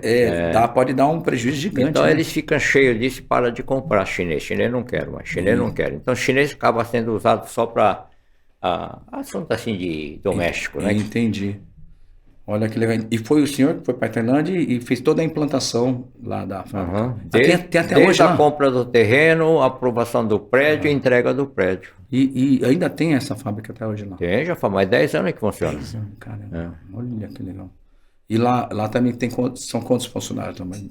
Deve estar aí umas 120 pessoas. Que legal. Exporta toda a questão asiática ali. É a mesma firma, um fazendo máquina na Tailândia, outro no Brasil, verifica quanto custa o frete daqui. Ah, entendi. E atende o país. Mas lá também implantado o sistema 5S, padrão, tudo mesmo padrão Brasil. Nem tanto. Nem tanto. Vamos dizer que lá é uma cópia mal feita do sistema Toyota. Né? Entendi. E, bom, aqui a Jatco, né, ela tem, assim, sempre uma preocupação, né, que o seu pai, né, já acabou de comentar há pouco tempo atrás aqui, pouco tempo agora, aqui o senhor falou sobre o Colégio Técnico Agrícola, né, que formou aí mais de, pelo menos funcionou até 2007, né, que formou 837 alunos. Em 1988, teve a fundação do Colégio Shunji Nishimura para os filhos de agricultores, né, que é para ajudar, né, na escola, o ensino para os filhos dos agricultores. Fundação da Escola Profissionalizante Chieko Nishimura. Criação da Escola Senai Shunji Nishimura com convênio com o Senai de São Paulo. E isso foi em 2009. E em 2010, a Faculdade de Tecnologia de Pompeia, FATEC, Shunji Nishimura. Quer dizer, isso tudo, né, foi trabalho, né, assim, essa preocupação, né, que seu pai e vocês sempre tiveram, assim, de estar levando mesmo realmente todo esse conhecimento e fazer formações de profissionais aqui para o Brasil, né? E todos eles, assim, muitos deles ainda, todos estão funcionando. Tirando a fundação, né, que foi até 2007, né, senhor? Peraí, a fundação é a instituição-chave. Certo. Ela mantém toda aquela estrutura. Certo. E a fundação é mantida pelos fundos da Jato. Certo. Ah, entendi. Agora, a gente conseguiu um acordo sensacional com a FATEC e com o Senai. Sim. Para eles instalarem o curso dentro da fundação. Sim. Eles não precisam se preocupar nem com prédio, nem com segurança, nem com água, nem com iluminação. Olha, que legal. Eles só têm que dar aula. Entendi. E aí eles gostaram muito dessa parceria e hoje é um exemplo de parceria que deu certo. Você tem com a FATEC, agricultor precisão, nós que criamos esse curso. É o único curso de nível superior funcionando no Brasil, porque nós precisamos desse pessoal no campo. Sim. Aí, no campo, o cara precisa de fazer as planilhas que pudessem usar os dados que vem da máquina. Aí teve que fazer o curso de Big Data no agronegócio. Aí eles vão para o campo, pegam aquelas informações todas, trabalha e dá a folha com o resultado final para o executivo, né? Mas é muito interessante que você sempre fecha um ciclo, né? Que você não é simplesmente criar o produto, coloca lá fora. Não, vocês preparam o profissional que vai trabalhar com o produto de vocês, né? Automaticamente gera, né? Todo um mercado aqui no Brasil, que hoje o Brasil aí alimenta praticamente o mundo todo, né? E automaticamente isso vem tudo, isso vai gerando, né? Uma coisa gera outra e no final, assim, sempre é muito importante que o que vocês levam, né, de benefício, de uma certa forma, você acaba voltando, né? Porque tendo profissionais operando de forma correta os maquinários de vocês, né? Que com toda essa tecnologia vai ter melhor aproveitamento, né? Claro, não tem a menor dúvida quanto a isso. Nossa, que bem Agora, interessante. A nossa fundação está aberta para todos os outros concorrentes, não tem problema. Então, olha que legal. todo o nosso concorrente no campo, que é uma guerra louca, lá na fundação somos parceiros. Olha que legal. Então, a John Deere, a Agri, mandam os equipamentos novos para a fundação para treinar os alunos. Nossa, que legal. Olha, quer dizer, compartilhando, né? Até nessa hora tem que compartilhar mesmo. Mas não é todo mundo que pensa assim, viu? Mas é muito legal. Em 2012, foi fundado e foi em 2010, né, que o seu pai, né, o seu Shunji, ele faleceu com 99 anos. Uhum. Nossa senhora, hein? Ele trabalhou, foi firme, 99 anos, né? E foi aí que depois foi inaugurado também em 2012 o Memorial Shunji Nishimura, em 2012. Esse daqui, memorial foi aonde? Lá na fundação. Ah, na fundação mesmo. Ah, entendi. Agora eu vou passar rapidamente aqui a questão do que o senhor Shunji aí deixou, né? O legado que ele deixou, né? Que é a questão dos valores. E coloca assim, que o senhor já tinha comentado no início. Com a Jacto, o cliente fica satisfeito. Ninguém cresce sozinho. Desenvolver nossa gente e evitar contratar outras empresas. Trabalhar duro e prosperar. Honrar compromissos. Yakusoko, né? Yakusoko. Evite dúvidas. 3 virtudes. Humildade, honestidade e simplicidade. Espírito inovador. Responsabilidade socioambiental, né? Que sempre pensando no meio ambiente. E felicidade em compartilhar, né? É realmente assim muito incrível assim como essas virtudes, né, que vocês, os valores, né, vai passando, né, não só para os funcionários, né, mas filhos de funcionários, né, esse para toda as pessoas que estão envolvidas no setor. O meu irmão Jorge, o caçula, que foi o presidente dos conselhos todos que nós tivemos, ele lançou o livro de valores, um livro na linguagem que o operário possa entender. Deu todo esse valor explicado, item por item, e é distribuído para todos os funcionários. Nossa Senhora. E quer dizer, o funcionário pega isso, ele pode até usar isso como referência para passar para o filho, né? Né? Com certeza, né? Isso. Quer dizer, é uma escalada assim, bem nós grande. Já estamos começando o treinamento da 4ª geração. São os nossos netos, sim, né? Sim. A 4ª geração, no ano passado, já teve um programa com todos eles, trabalho sobre valores. Caramba! E eles tinham que escrever, ou desenhar, ou interpretar, fazendo uma peça teatral de cada valor que tinha, para ver se entenderam. Olha, criançada de 5, 6 anos, entende. Entende desde pequeno. Eles são rápidos, Olha só, e assim, o senhor também, né, assim, toda a Jacto sempre teve assim, um apoio muito forte, assim, né, nas comunidades, e teve também vários lançamentos aí, ó, eu vou falar rapidinho aqui. 2012 lança o primeiro sistema de telemetria integrado do mundo, aplicativo de smartphone que monitora as operações da lavoura em tempo real. 2020, novas tecnologias para plantio, pulverização autônoma e colheita de cana-açúcar. 2020, lançamento de aplicativos Jacto Connect. 2021, lançamento do pacote para viabilizar a agricultura 4.0, com digitalização completa das fazendas, quer dizer, toda a tecnologia que a Jacto vem fazendo. E vocês também têm uma grande atuação, as comunidades, aí, ó, doação ao hospital do Pompeia, da Santa Casa, lá de Santa Casa de Pompeia, né? Programa de voluntariado dentro da empresa em prol da comunidade. Apoio financeiro para os funcionários fazendo cursos de especialização, graduação e pós-graduação, e mais de 157 funcionários já receberam apoio. Olha que legal, hein? Curso de MBA, né, para os funcionários de aperfeiçoamento profissional para a área mecânica. E em 2008, projeto Jacto Amor, doação de leite materno para o Banco de Leite Humano de Marília. Quer dizer, vocês... A minha cunhada, ela é parteira, né? Parteira. Ela percebeu que havia uma falta muito grande de leite natural para as crianças recém-nascidas que têm problemas. Certo. E que você alimentar essas crianças com leite sintético não faz bem. E ela começou então a convencer família por família que tenha leite sobrando, que pudesse doar uma parte do leite e punha tudo no freezer e depois mandar tudo para Marília. A cidade de Pompeia tem 20 mil habitantes. A cidade de Marília tem 200 mil habitantes. Nós recolhemos muito mais leite e mandamos para Marília do que Marília consegue recolher. Caramba! Porque não tem alguém competente cuidando do programa, né? Caramba, olha que legal. Mas isso partiu assim meio que da ideia, porque tem, né, alguém da família que já percebeu essa necessidade, né? Em Pompeia, quando tem algo da família, o pessoal respeita, porque a gente não faz besteira, né? Sim. Lógico, vocês praticamente são referência. Ela fala Pompeia, já fala Jacto, né?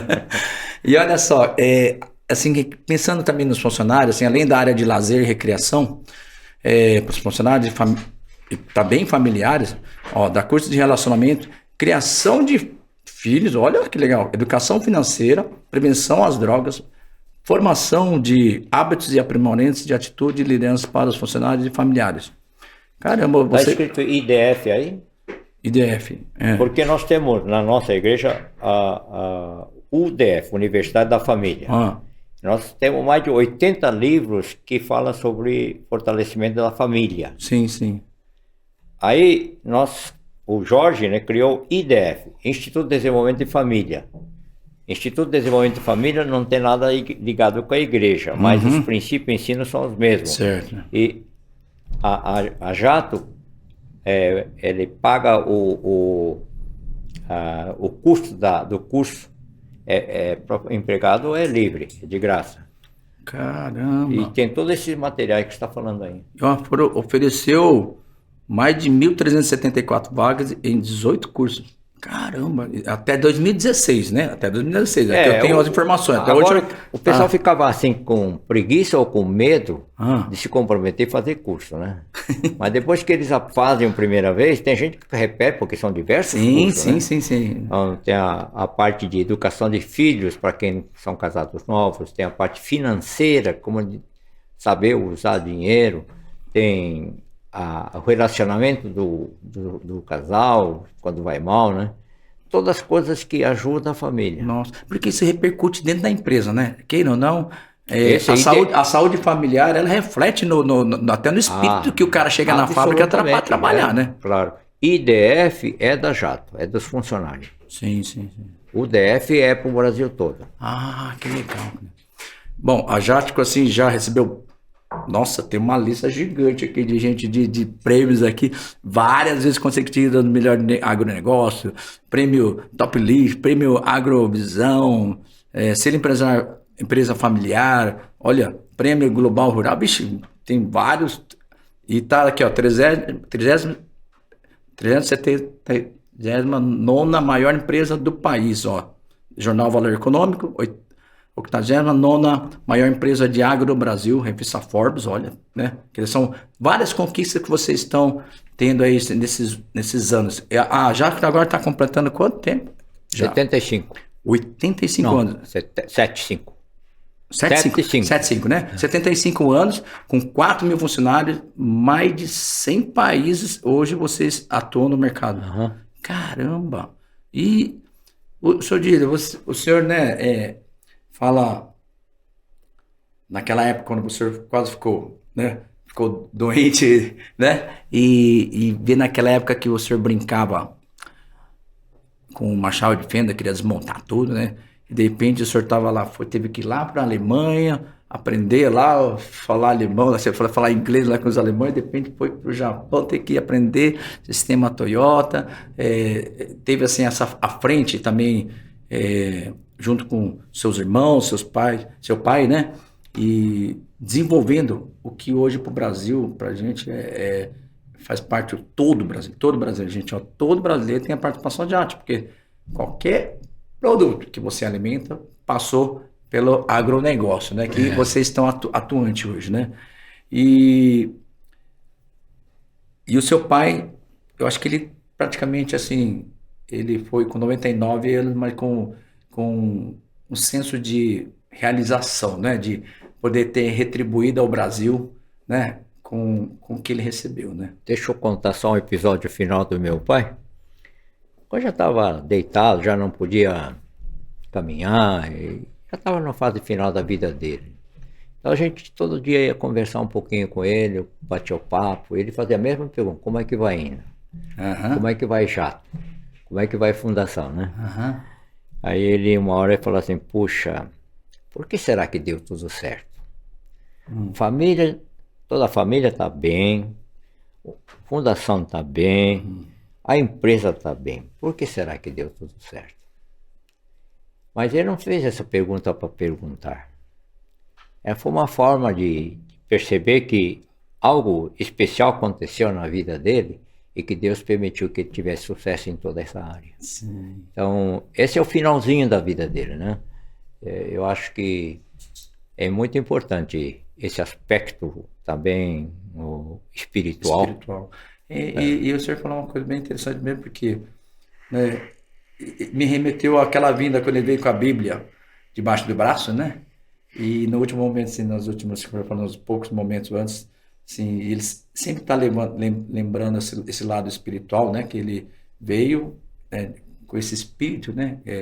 Ele trouxe todo esse lado muito forte e fez da Jacto até hoje e fez o que o Brasil é hoje e fez o que o nosso prato do dia a dia é hoje, né? Então, a gente queria aqui realmente agradecer muito, viu, seu Dido, você ter compartilhado essa história do seu pai e do senhor também, que assim, teve muitas coisas muito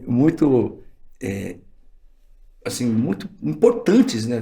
Cruciais também, que foi essas idas, o senhor aí, em momentos importantes da Jacto, né? E, seu Diro, né?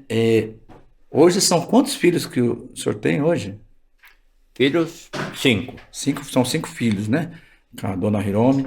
E nesse processo todo, que hoje eles também trabalham, né, na empresa, né? E assim, todos esses valores, né, que seu pai passou para o senhor, né? O senhor também aí sempre procurou estar passando esse mesmo aprendizado, esse mesmo valor, tanto para os filhos como para os netos, que hoje o senhor já tem netos, né? Vários netos. Tem 12 netos. E o senhor sempre preocupou também com isso, de estar passando esses mesmos valores. Bom, essa é a nossa preocupação, passar valores para os netos.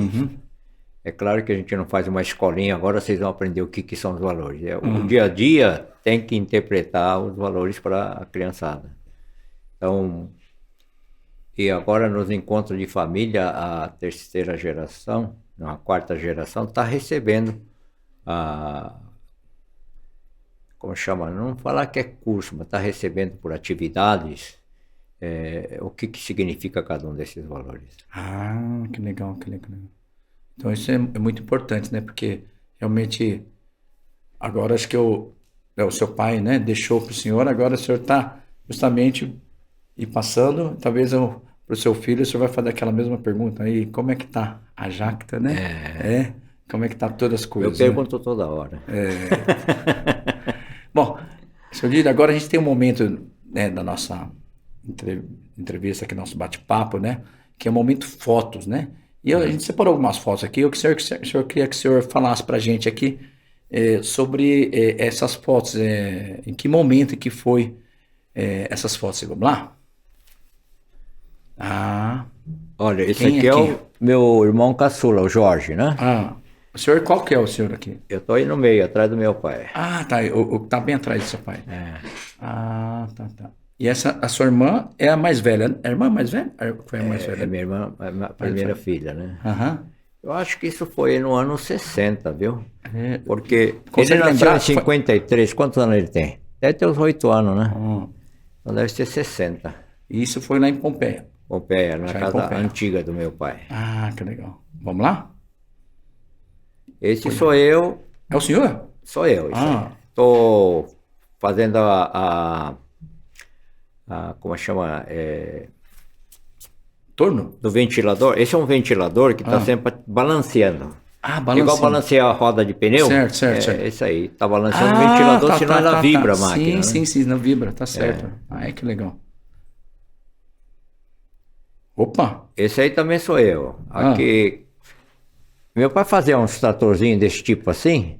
Aqui botava a enxada da rodativa, fazia para mexer com a terra, né? Mas aí punha isso aqui, era um carrinho para ir pegar coisa. O que a gente fazia com isso não é nada. Você enchia isso de galão de água e ia buscar água na mina. Sério?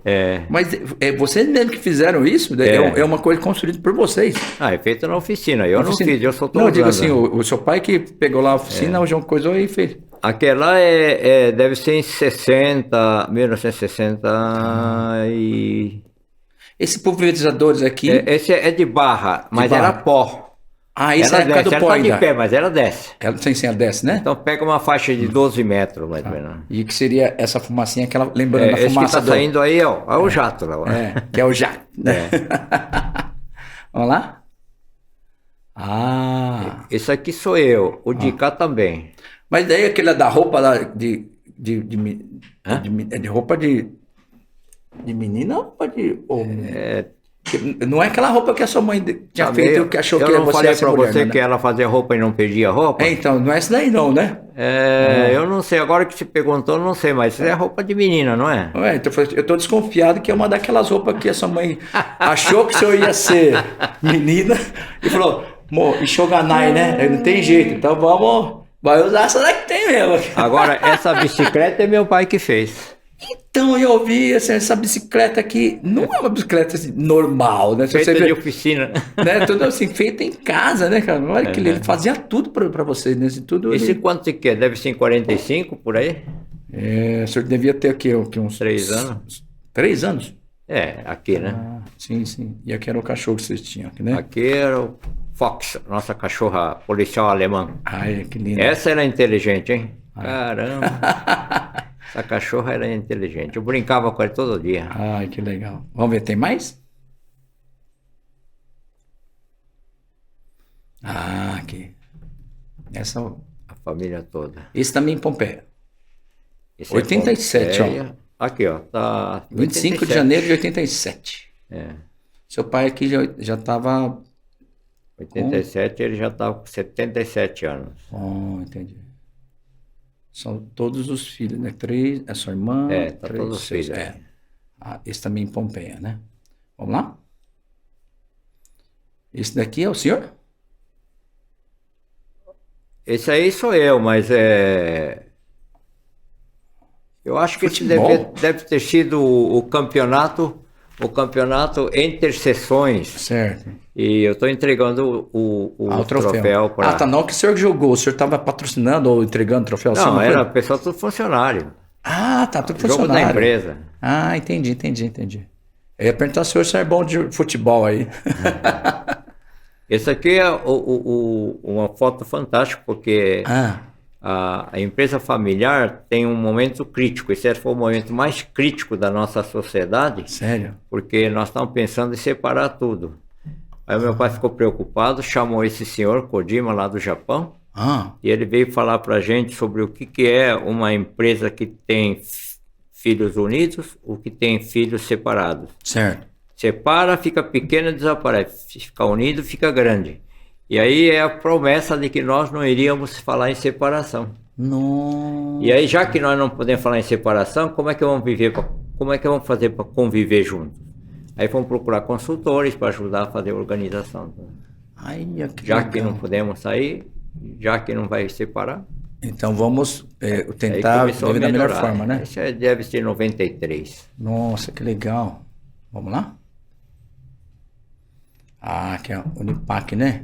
Aqui é o seguinte, tá vendo que está com um tipo de Diploma. material? Eu estou transferindo a presidência da Unipac para o Marcos Ribeiro. Ah, tá. E aqui É também o foi no mesmo dia. Daqui não, foi no mesmo dia esse daqui também? É o mesmo dia, né? No mesmo dia.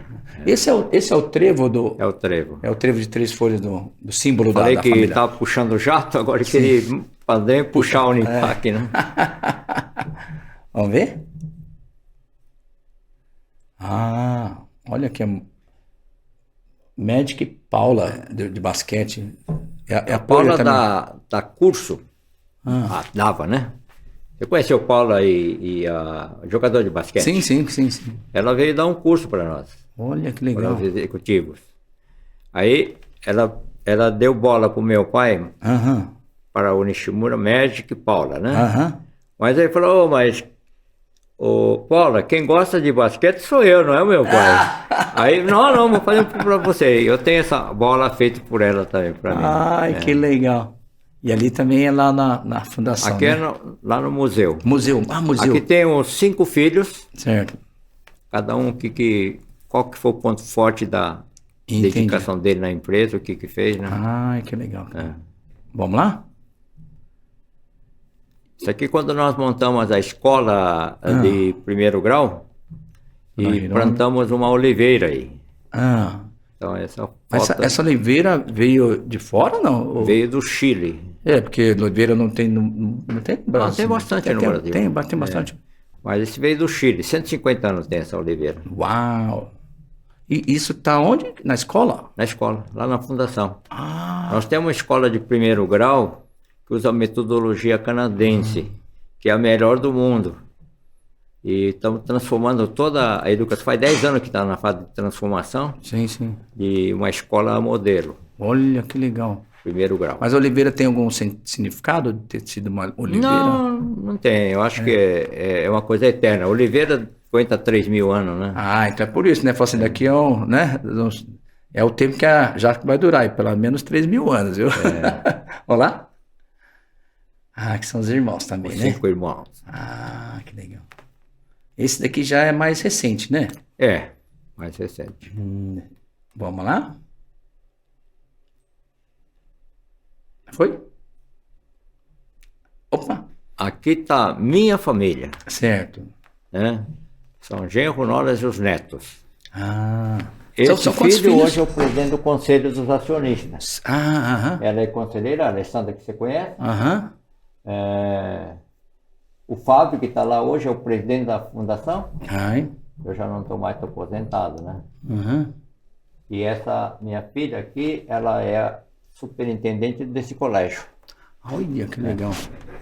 É, tá, a família tá grande, cresceu bem, né? É, família Nishimura, grande família, Nossa, já essa... tem quase 50 pessoas. Nossa. Ah, e aqui é tá a família, todos os irmãos e os sobrinhos e... Eu não sei, teria que contar, mas aqui tá Tem bastante gente. filhos e netos, né? Ah, que legal, que legal. Bom, seu Dira, agora é o seguinte, eu tenho uma coisa aqui para falar pro senhor. Ele é o quê? Eu tenho uma coisa para falar pro senhor aqui. Ah, Tem uma surpresa. Tem uma surpresa aqui que o senhor, assim, eu vendo toda a história do senhor aqui, né? Vendo essa...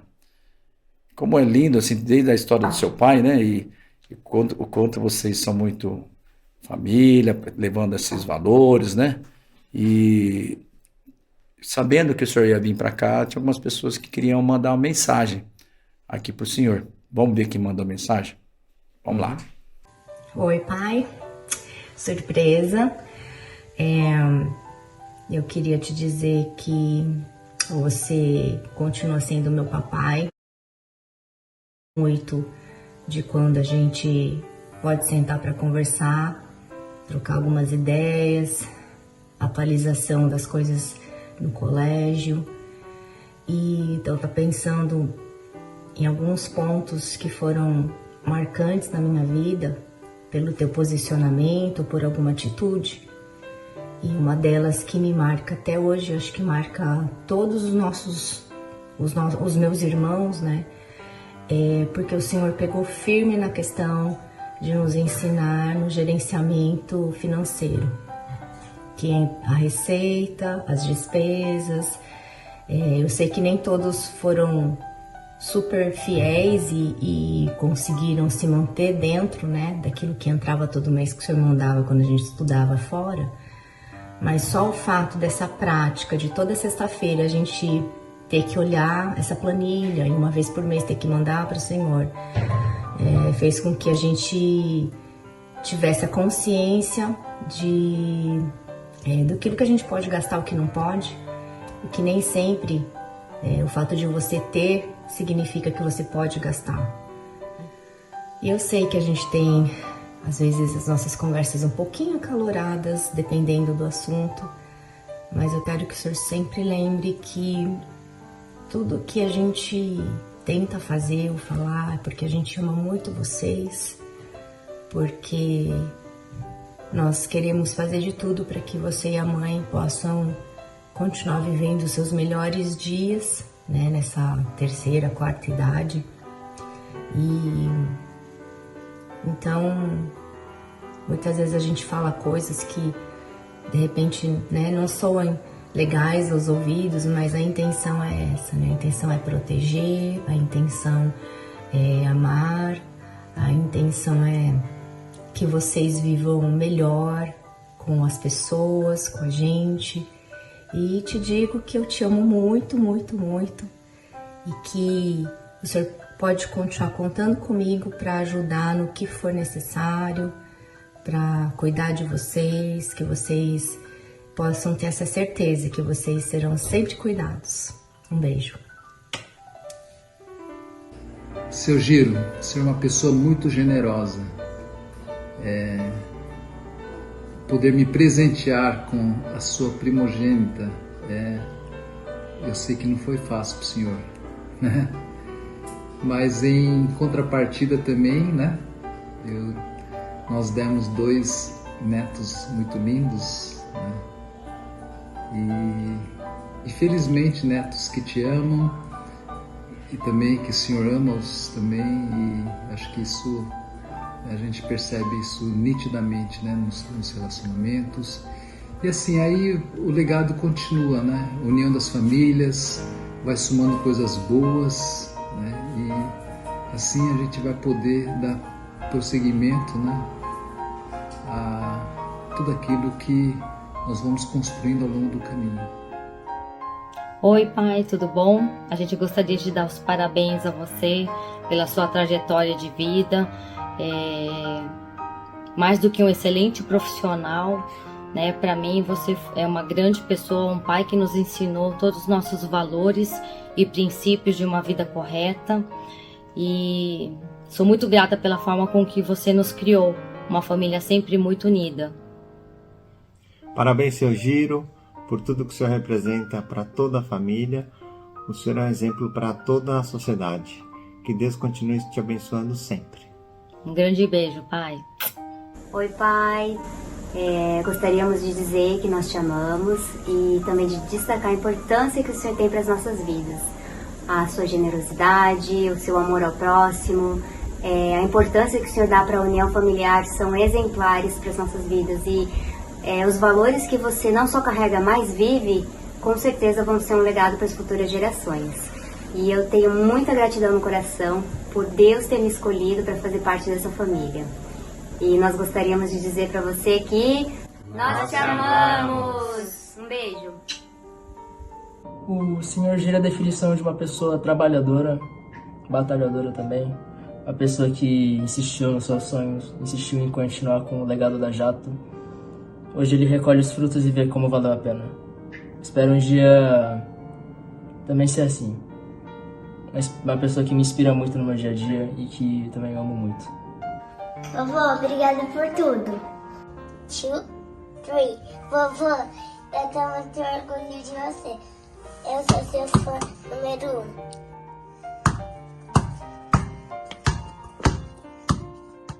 Vô, você é um dos meus maiores exemplos e eu amo muito você. Vô, eu tenho muito orgulho de você. Vô, você é um ótimo professor de esqui. Vô, você fez grande parte da minha vida e seria bom se as pessoas seguissem o seu exemplo. Um grande abraço, te amo.